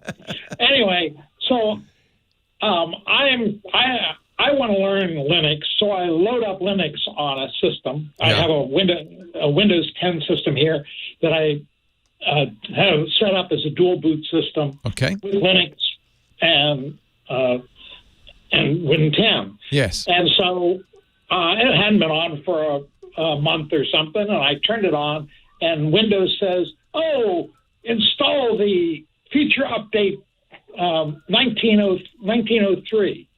So I do, and I come back a while later to it. And, let's see. What does it say on the screen? It says, come on. Can't boot, probably, right? It says error. It says error. No such partition. Entering rescue mode. Yeah. Grub rescue. Yeah. So what happens? This is Windows being bossy. That's the nice way of saying it. Well, it made me think about it yesterday when you went, I hate Windows, I hate Windows, I hate Windows. I don't hate Windows. That's you can't hate software. It's just software. It's inanimate. But sometimes as a Windows user, you might have this experience of, why are you doing this to me? This is a case of Windows assuming it's the only operating system on the whole planet. And, well, wait a minute, you updated Windows, so I'm going to clobber the boot record and take over your system. So, but with Windows now embracing Linux in so many ways. Yeah, you wouldn't think they'd do this, would they? But they don't want you to use Linux in lieu of Windows. What they want you to do, just to be clear, is use Linux inside of Windows. They still want you to use Windows. So this is a fairly complicated thing. And when you make a dual boot system, a system that has two or more different operating systems on it, you can get into these kinds of problems. The way it's handled is there's a boot manager. In your case, it's Grub, but there are many different boot managers. And the boot manager sits in the master boot record. It's the first thing that gets loaded, and it says, I see you have Windows and you have Linux. Which would you like to do today? Windows clobbered that. And in doing so, it sounds like they made it impossible for themselves to boot, right? You're not getting into Windows either, are you? Nope. Yeah. So you need to repair your boot sector. Right. And there's third-party software that will do this. I used to use a program called GAG. I don't know if it still works in these modern UEFI days. Probably the first thing to do would be to go into your BIOS. And there's a boot area of the BIOS setup. It's not really BIOS anymore, but everybody knows what I mean. You go into setup, you go to the boot section, and it should show you the operating systems you can load to. It used to show you actual physical boot devices or boot partitions, but nowadays in the UEFI era, it shows you EFI boot managers in effect. So you should try moving Windows up and seeing if you can at least boot into Windows. That would be a good first step. You can also use it. You should be able to also use it to boot into Linux directly. This is a pain in the butt. Well, I'm not sure I can do what you're saying there because this is a fairly old machine. Oh, then it will be BIOS, and the same thing. It'll tell you which partition to boot into, and presumably Windows didn't clobber the Linux partition or its own partition. Almost certainly the update just rewrote, said, "Oh, I'm going to update the master boot record," and it ended up doing, some damage to your system. But you should still be able to find the actual system partitions and boot into them without the help of the boot manager. That's what I would suggest you try. If there's a key, if there's also, there may be a key that you can press that circumvents the setup and goes directly to the boot manager. On my Lenovo's, it's F12. It just depends on which computer you have. But figure out what that boot order key is, and you can go right to the boot order menu, and then pick what partition you want to boot to. At that point, you've at least got a system you can use. The next step is to figure out how to fix the master boot record. As I said, I used to use, and I don't know if it's still, you said it's an older machine, so it probably would work, a boot manager called, get ready for this, GAG, which is, I think, a German acronym. It makes sense in Germany. But if you go to gag.sourceforge.net, it's a graphical boot manager. And if you have an older system, this would actually be a good solution for you. You could put it on well, wait a minute. Do you have a floppy drive? That shows its age, doesn't it? It can be installed on a floppy drive. Well, look, go to the site. I guess you can install it directly to the boot sector. And that would solve the problem. If you installed it directly to the boot sector, the GAG would then kick in when you loaded the master boot record and say, oh, which would you like to run, Linux or Windows? Normally, this is why the general advice, if you're making a dual boot system, it's always hard with a dual boot system. I don't make, I always inevitably have problems at some point with my dual boot system. So I just say, you know what? I give up on Windows. I'm going to it's a great pleasure wiping off Windows and putting Linux on there. Free operating system, every bit as good, if not better than Linux, than Windows. Certainly secure, more reliable, more up to date. It's why I recommend it for people who are still using XP or Windows 7, which is about to go out of support, because it continues to be supported by the volunteers that create Linux and keep it up to date. So it's a great operating system. It has every kind of program you'd ever want. Not the Windows programs. You're not going to be running Microsoft Word. You're going to be running LibreOffice Writer instead, but it's just as good in my opinion, and it's free. But doing a dual boot, always complicated, primarily because Windows wants to take over. So generally we tell people, if you're going to make a dual boot system, install Windows first. Windows says, I'm the only guy here, I love it. Then put Linux on. Linux is smart enough to say, I see you have Windows, let's make a dual boot system. You did that. But then, and by the way, I didn't know this would happen, or I would have warned you. I gather that these big Windows updates at this point are kind of like installing a new operating system. So that's going to be something to keep in mind from now on when you have a dual boot system. Be careful about the big, twice yearly feature updates.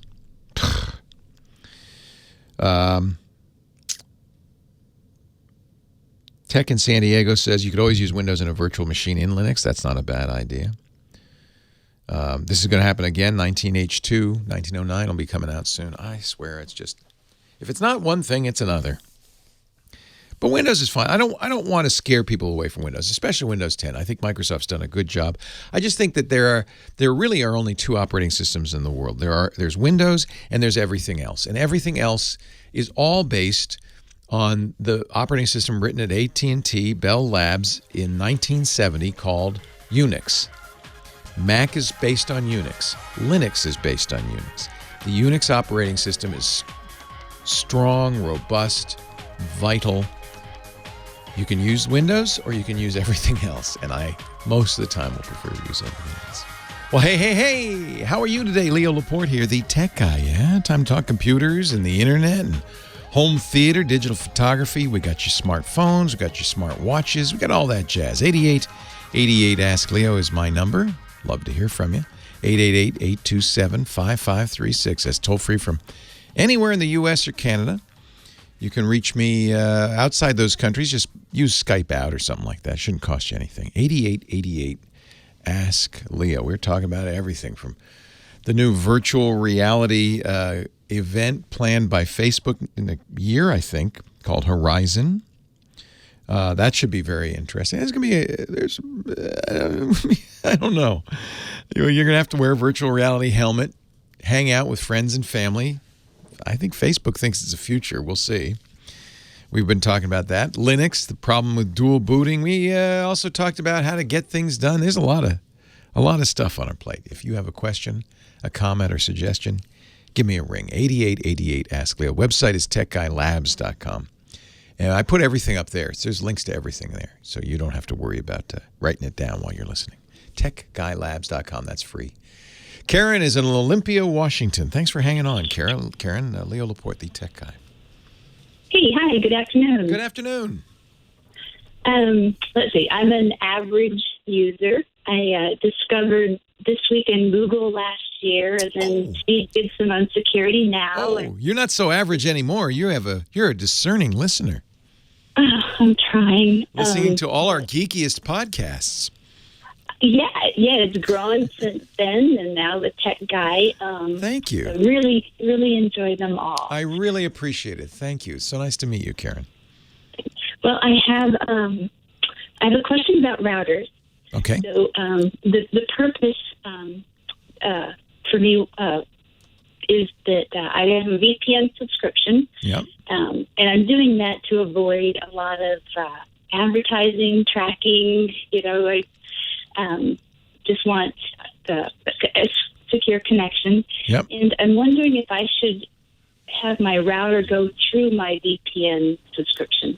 No, it doesn't need to. So the way it works, you're running a VPN, you're running it on your client, which is a phone or a desktop or a laptop. You're on your computer, you're running the software, right?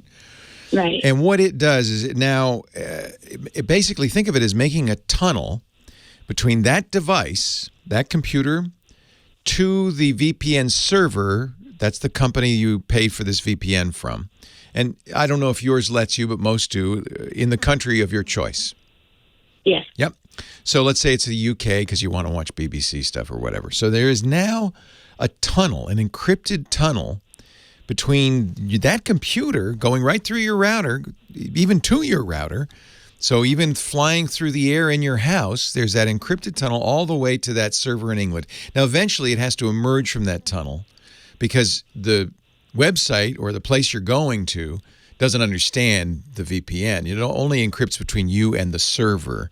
And then you go out in the public internet. But the advantage of a VPN is anywhere between you and the server, everybody looks at you, even your router, and says, I don't know what's going on. They're having a private conversation. They can't see what you're doing.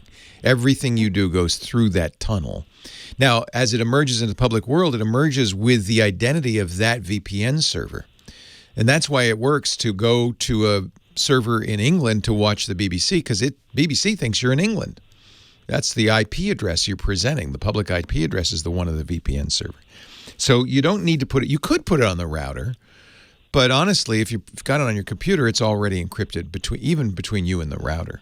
If you put it on the router, then it would go unencrypted, but everything you do inside the router would be encrypted through the VPN going down. So some routers do allow you to do that. I see. I have a travel router that I carry with me that has a VPN on it.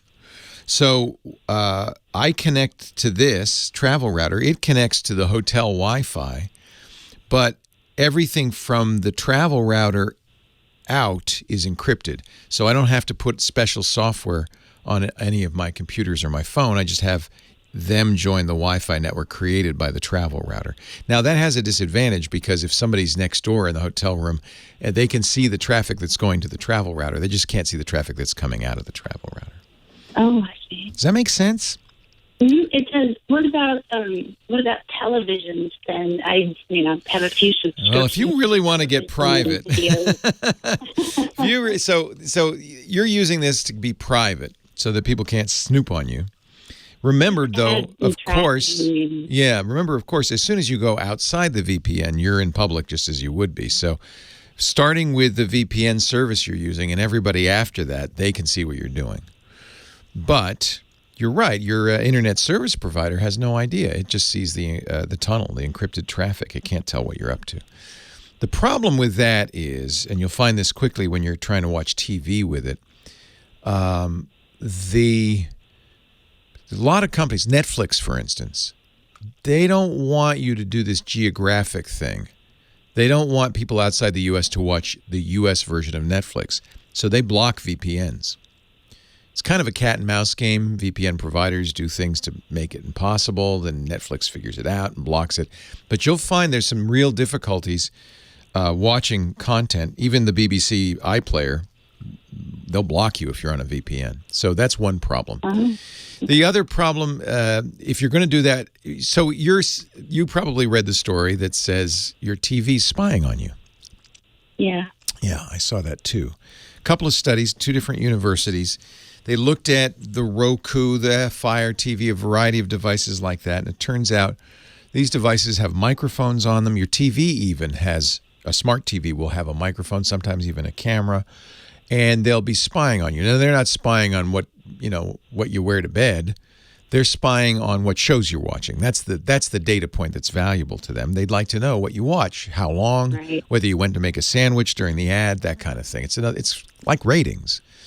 These researchers even found out that even if you don't have a Netflix account, if Netflix software is on the device, your viewing habits still get sent to Netflix. That's because they pay companies like Roku for this information.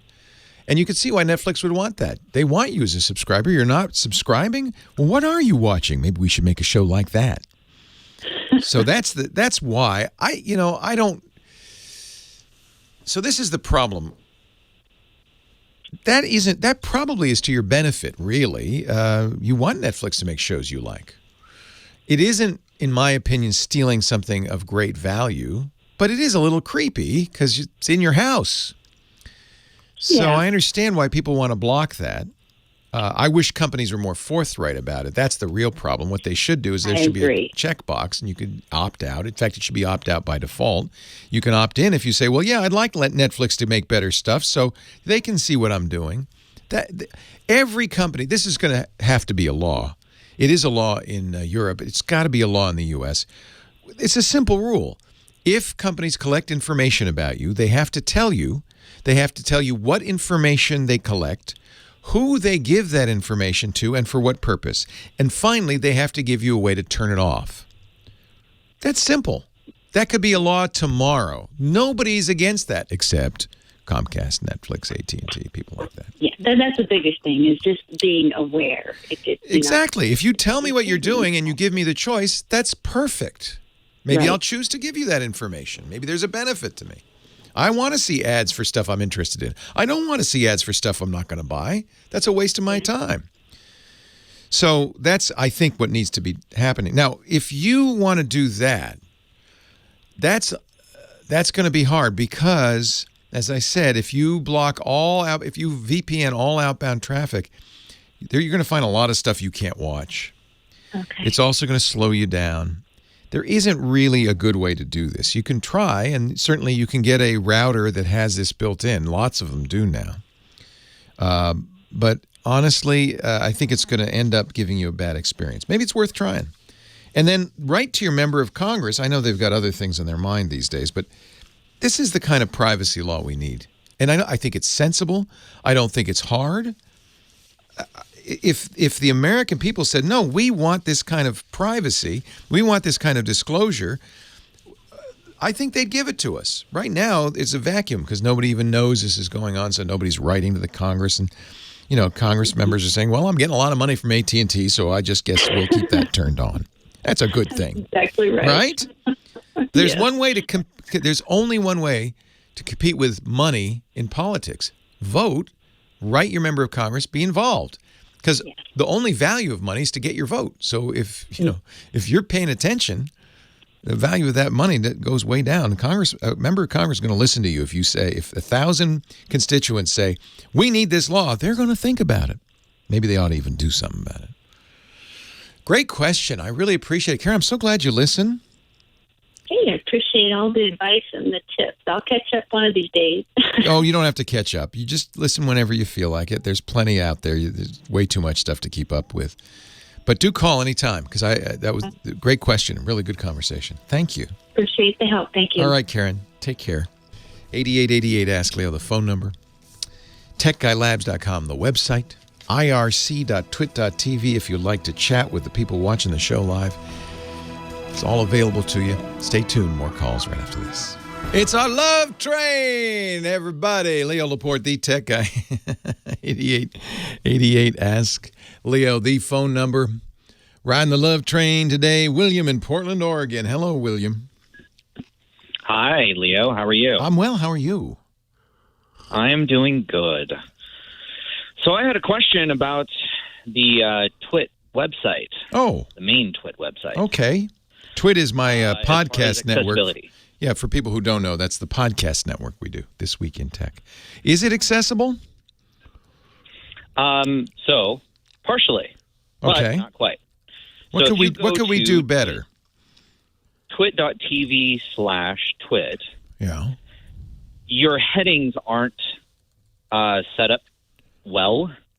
You have your main navigation heading, which is heading level 1. Then you have subscribe by audio is a level 3. Okay. Heading level 3. Okay. And subscribe to video is also heading level 3. Okay. But none of the episodes are actual headings. Oh.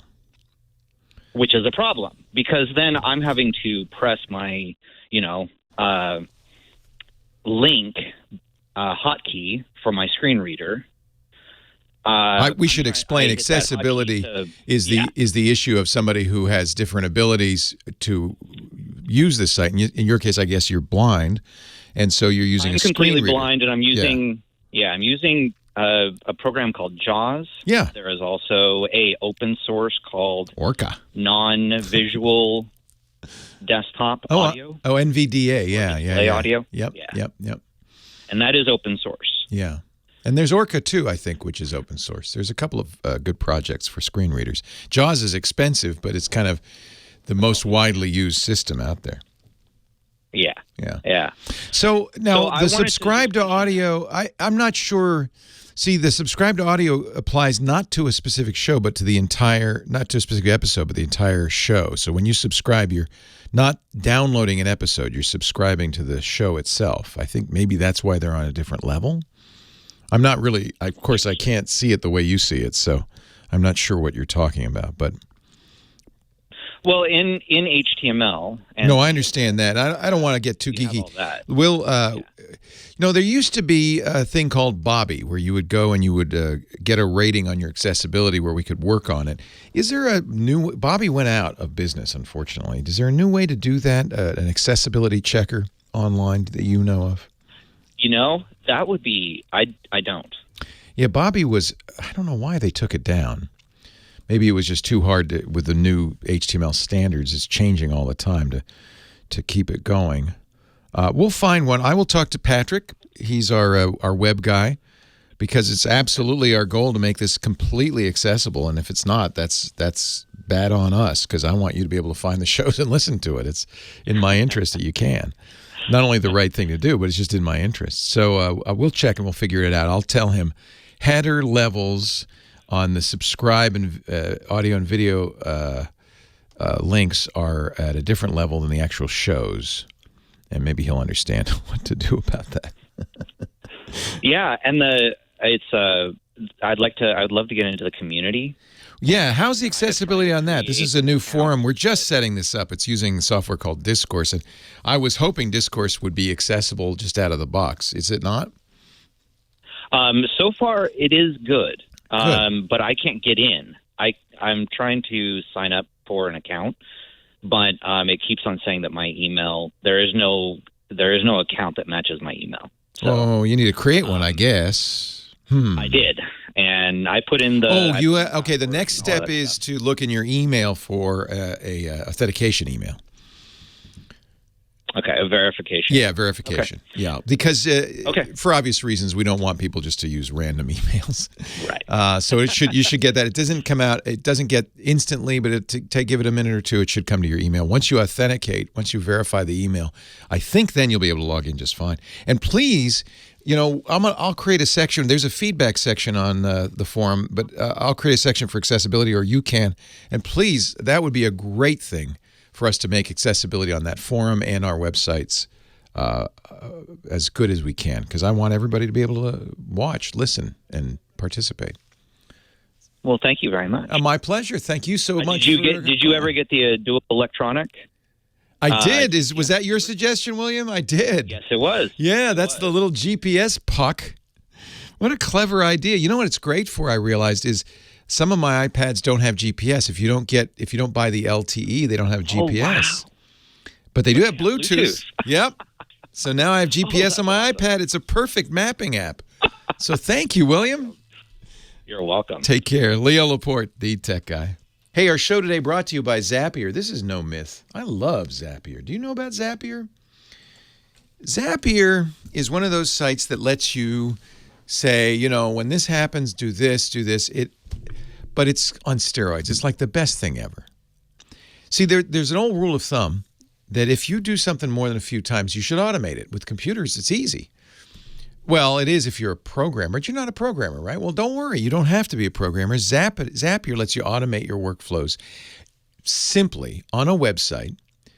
I use Zapier all the time. In fact, for every show I use Zapier.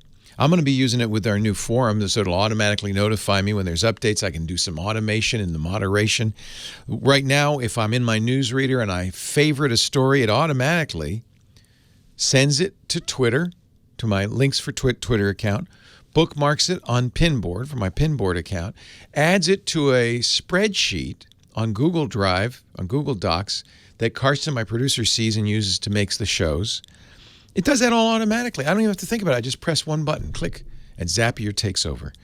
Zapier is great. If you're in business, you will love Zapier. It has over 1,500 apps. You don't have to be in business, by the way. It's just a great way to automate the kinds of things you do online, on your computer, on your phone, over and over again. This is what computers were made to do, to take away the busy work. If you're in sales, you can use Zapier to engage new leads instantly. You can automatically import new customers, not even think about it. It just happens.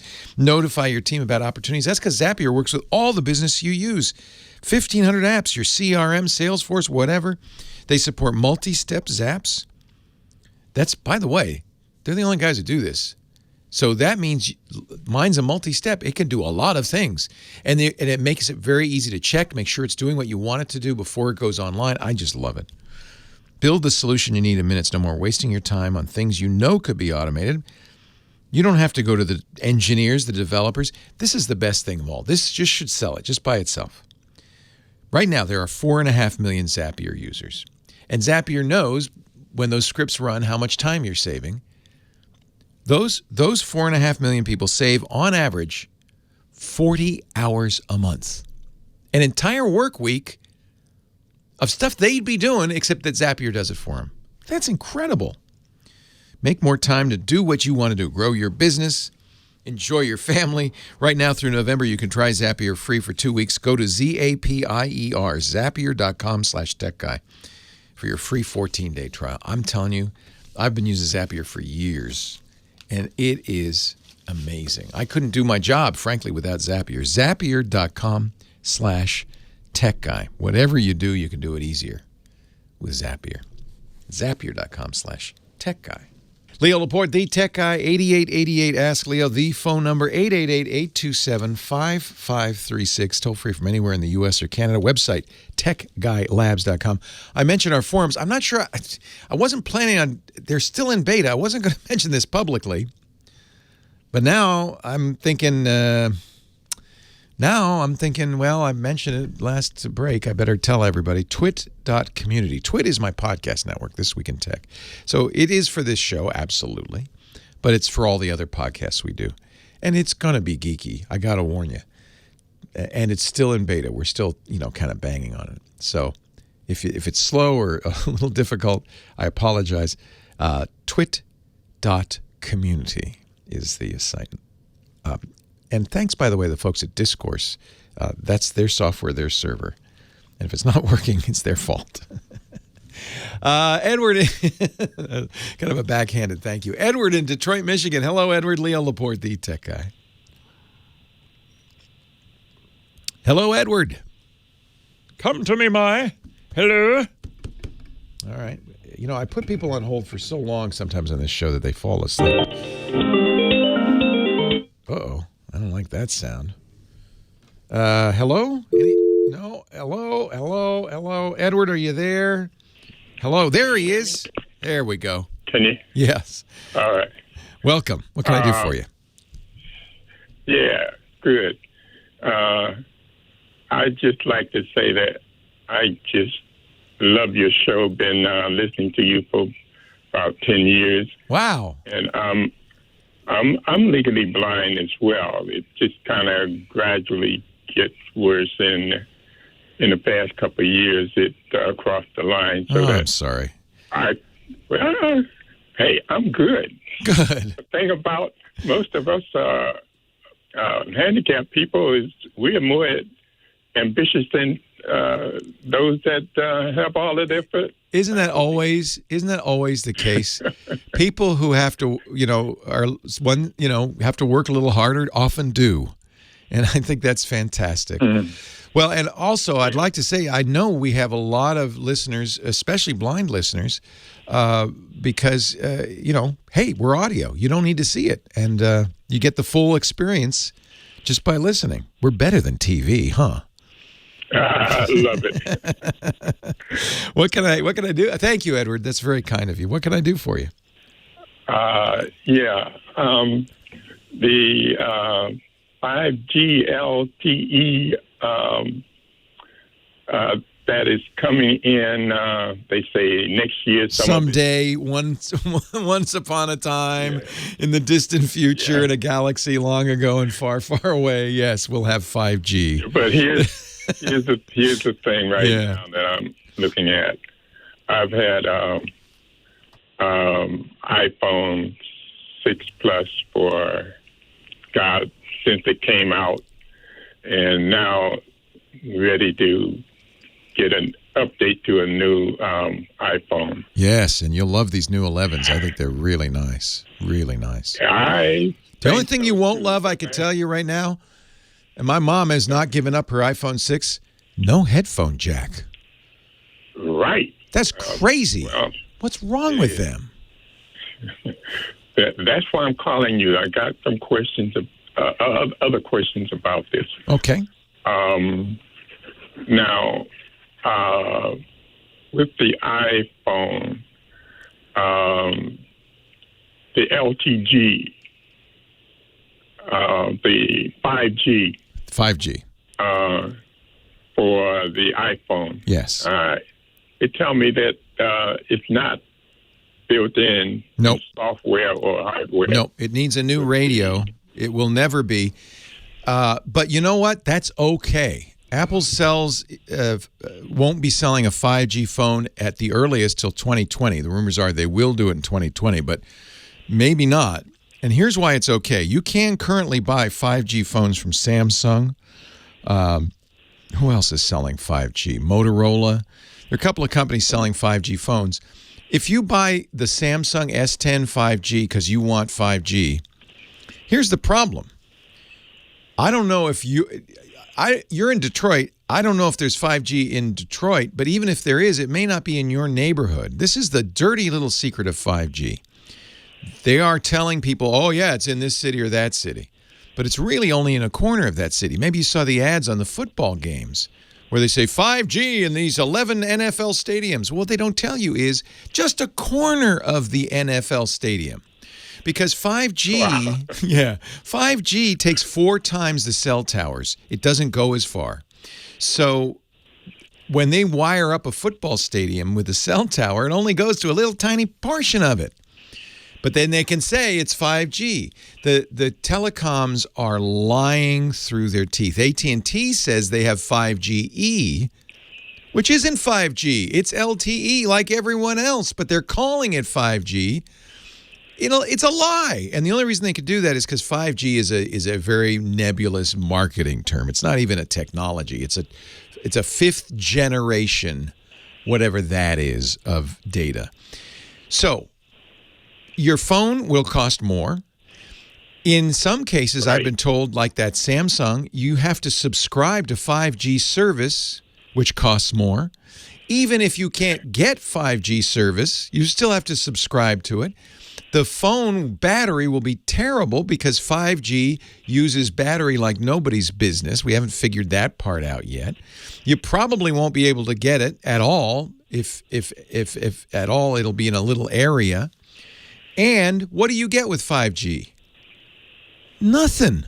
It's not even going to be faster necessarily. And so the big advantage of 5G is low latency. This is why car manufacturers want to put 5G in their cars so that the cars can talk to each other. So they can say, I'm at the stop sign, you go first, that kind of thing. That you need low latency for. It will potentially be faster, but only potentially. Most people will go, well, what's the big whoop? Why am I paying more for this? It's not faster, it's not better, and it's costing me more. My phone's dying by noon. So you know what, Edward? Be glad Apple's not. This is why, by the way, Apple doesn't put it in. Apple, I have to give them props. They do not, like a lot of us, jump on technologies just because it's the newest, latest, greatest thing. They wait till it's worked out before they put it in their phones. That's why it's not in the current iPhones. You can get an iPhone 11 and not worry. Even if 5G comes to Detroit and it comes to your neighborhood in Detroit, it won't matter. LTE is really, really fast. You're all right. Yeah, you're not going to get anything from 5G that you don't already have, in my opinion. Does that make you feel better? It's a long way off. It's a marketing term. They did the same thing with 4G. They did the same thing with 3G. Mm-hmm. I'm starting to get the feeling these guys don't like us. They're just trying to take our money. 5G is, I think, overhyped. There's lots of problems. It's not necessarily something you're going to want in your phone. And it's very unlikely that you'll be able to get it until sometime next year at the earliest. So don't worry about getting a 5G phone. You get that iPhone 11, you're going to love it. Except it doesn't have a headphone jack, so now you got to get some Bluetooth headphones or use an adapter. Right. Yeah. Right. Hey, I'm so glad you listen. Hey, I will be a listener for life. Nice. I appreciate it, Edward. You're the greatest. All right. You take care. Thanks. Yeah. I thank you for giving Edward. Thank you for giving me the chance to get up on my soapbox here on 5G, because you're seeing so much advertising like that. Those ads on the NFL games, on the football games, 5G in 11 stadiums. They don't say which stadiums, by the way, because you can't get it. You don't have a phone for it, and it's only in that section there. Thank you for letting me do this show. Man, can you believe I get paid to do this? Shh, don't tell them. Thank you especially to Lady Laura, who's playing the music, doing a great job pushing those thousands of buttons, make sure each thing happens when it's supposed to. I don't know how she does it. She's a miracle. Thanks to Kim Schaffer. She's a miracle, taking your calls, get them on the air. Thanks most of all to you. I really appreciate you being here and joining us, because it'd be really silly for me to sit talking into a microphone all day if no one were listening. That's what we call crazy. 8888 Ask Leo is the phone number. Got a few more minutes before we wrap up this show. Let's say hi to Nuru. I'm sorry, I think I hung up on you earlier. I'm glad you called back in Mission Viejo, California. Hello, Nuru. Yes, hi. You did hang up. But I'm that's so okay, sorry. Leo. I'm so sorry. Please forgive me. I love your show. Me and my husband listen to your show all the time. Oh, that's wonderful. Thank you. Yes. Okay. And my question is, my laptop is overheating, and I want to get a cooling pad. But most of the cooling pads are USB, so I'm looking for one, which makes no sense to me, but I'm looking for one that's self-powered. Well, you know why it makes sense? Because, and by the way, they're cheap on eBay. They're like $5. It's just a bunch of fans you put underneath the laptop. It makes sense because you have a USB port on the laptop, right? Yes, I do. So, but you're thinking what? You don't want to drain the battery doing that? Yes, I'd rather have it's self-powered as opposed to having it connect through a USB port. Well, it has to plug into something, right? You know, it's either going to plug into the wall or a USB port. I want it to plug into the wall. Okay, easy peasy. They'll do that too. All you have to do, and I bet you have a few of them lying around in a drawer, is get one of those USB adapters, you know, that come with your phone or come with your devices, the things that plug into the wall and they have a little USB port and you plug a cable into it. Oh, okay. That'll work with those. Absolutely. No problem at all. Or the problem with it, of course, is then you're you're chained to the wall. You can't sit too far from the wall. You have to get a cable long enough to reach your laptop. You could also use one of those portable battery packs. I buy those by the dozen. I love those things. If you got a portable battery pack, these USB fan things that sit under your laptop use very little power. So if you got a portable, a 10,000 milliamp hour portable battery and plugged it in, it'd go for days. So that would be more portable. But the reason they do it is because most people just run the wire around, plug it into that USB port on their laptop. And again, it doesn't use a lot of battery, so it's not going to make your laptop battery appreciably drain. They're cheap. You'll find them on eBay. They have them in all different flavors. I like the bamboo ones. The key, though, with the laptop is you got to be on a hard surface, right? Because if you're on a blanket, which is frankly where I use my laptop is in bed, and not only will that seal up the laptop ports, it'll seal up the ports on the fan. And then it's just going to get hotter. It's just going to get worse, not better. So make sure you're on a hard surface, a table, or you know what I did? When I bought the fans, the coolers, I also, and you can find this on eBay, I also got like a bedside stand for my laptop. So I can, so it's like a breakfast tray, but it's for laptops. It tilts it up and you can put it on there. And then you really look like a dork. But hey, it's living, man. Right, that's the whole thing. That's the whole thing.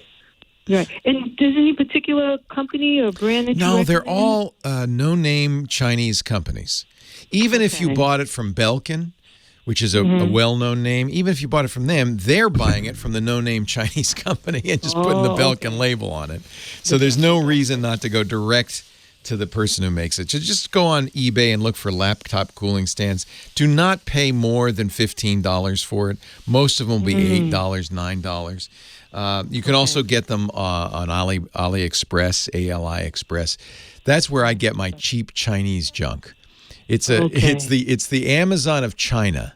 It is literally Alibaba, and their online site is AliExpress.com.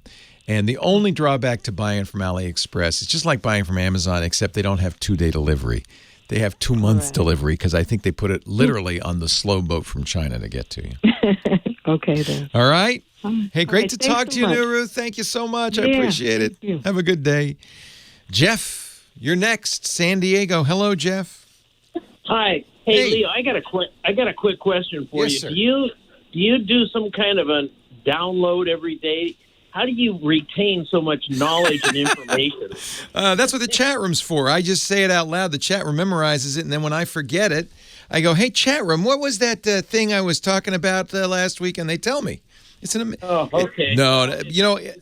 This is the key. You want to know the real secret to me and what I do? Do something you love. I would be doing this even if I weren't doing a radio show. I would be reading every tech blog. I would be buying everything I could afford to buy and trying it. My son thinks I'm nuts. My son's grown up with this. He's 25 now. But he said, "Dad, I remember my whole life you sitting there reading little pamphlets, little booklets that came with some sort of weird gadget or gizmo. And then anytime I needed to know how it worked, you'd say, well, I read the manual." See, that's the thing. I read the manuals not only so you don't have to, but because I actually like it. Yeah, that's me too. I love reading manuals. Yeah. My wife and my friends don't get it. Every time I buy a new car, I read the owner's manual all the way through. Yes. My wife says, "I don't know what I'm going to do when you die because I won't be able to watch TV anymore." Well, honey, it's simple. You just press this button here, this button there, and go to the satellite dish, turn that on, and it's all easy. Why don't you know that? Yeah, right. We're in the old days with the VCR and the clock. Mine was always telling the time. I never had Blinken 12 in my day. Yeah, that drove me nuts. I never allowed that, even at my friend's house. Yes. You and I are the same type, Jeff. You go to your friend's houses, you set their clock. Yep. Exactly. Yep. So let me explain. I'm an older guy. I've been around for a while, and I'm an audio engineer. I have my own recording studio. See? You made a living doing this. Yeah. Well, I have a bunch of friends. We're all retired, and we get to take advantage of the fact that we don't have to pay somebody to spend hours and hours in a recording studio. Oh, do you play music? Yes, I write. Matter of fact, Two of the guys I'm riding with, both are on vacation, so I'm sitting here twiddling my thumbs right now, waiting for them to get back. One's the bass player and one's the keyboard player. I'm so jealous. My greatest regret is that I never learned an instrument. I just think the ability to make music, if there's one thing I wish I could do, it would be that. I think I'll tell you, it's a passion. But the second part of that passion is I love engineering, the technical part of the audio. It used to be, there's always been this kind of nexus between musicians, mathematicians, programmers, and geeks. Music turns out, even though it's an art form, to be very mathematical, right? Oh, it is. Yeah. It's incredibly mathematical. Yeah. Well, now that the world has gone digital, and, I came from the analog where we had 2-inch analog tape. I remember those days. Yep. And my console is all digital. I'm running a Mac in the studio, which runs the whole studio. Without the Mac, nice. The studio collapses on its face. But here's my situation. The recording studio is probably 300, 400 feet away from the house, way too far for the router. Yeah. I'm running an Ethernet cable, and right up near the router, as far as I could get, I've got an extender. And some days it seems to haul, but other days it's so slow I can't get even a simple download when I'm upgrading my recording software. Is there another approach without to lose the Ethernet? I don't know what to do about this. Yeah, wireless, especially Wi-Fi, has problems. There may be a neighbor that's impinging. Wi-Fi also has this bad feature of if the Wi-Fi router sees another Wi-Fi signal or Wi-Fi device talking, it pauses. It's polite. It says, oh, you first. And then at a random time begins again. That can cause all sorts of havoc. So wired is best. I mean, the best thing to do would be just dig a little trench, put some conduit out to the studio. Is the studio on the same power grid? Because if it is, you could use power line networking. Yeah, I am on the same power grid. Okay. Matter of fact, we upgraded to solar a few years ago, but that's another story. So if you don't have a junction box in between you and the studio, if it's all on the same wire, I think you should look at power line networking. TP-Link has some great devices. Oh, I want to do another hour. Oh, well, I guess I got to go home. But I'll see you next weekend, right? Leo Laporte, the Tech Guy. Have a great Geek Week. Well, that's it for the Tech Guy Show for today. Thank you so much for being here. And don't forget, TWIT, T-W-I-T. It stands for This Week in Tech, and you'll find it at twit.tv, including the podcasts for this show. We talk about Windows on Windows Weekly, Macintosh on Mac Break Weekly, iPads, iPhones, Apple Watches on iOS Today, security on Security Now. I mean, I can go on and on and on. And, of course, the big show every Sunday afternoon, This Week in Tech. You'll find it all at twit.tv. And I'll be back next week with another great Tech Guys show. Thanks for joining me. We'll see you next time.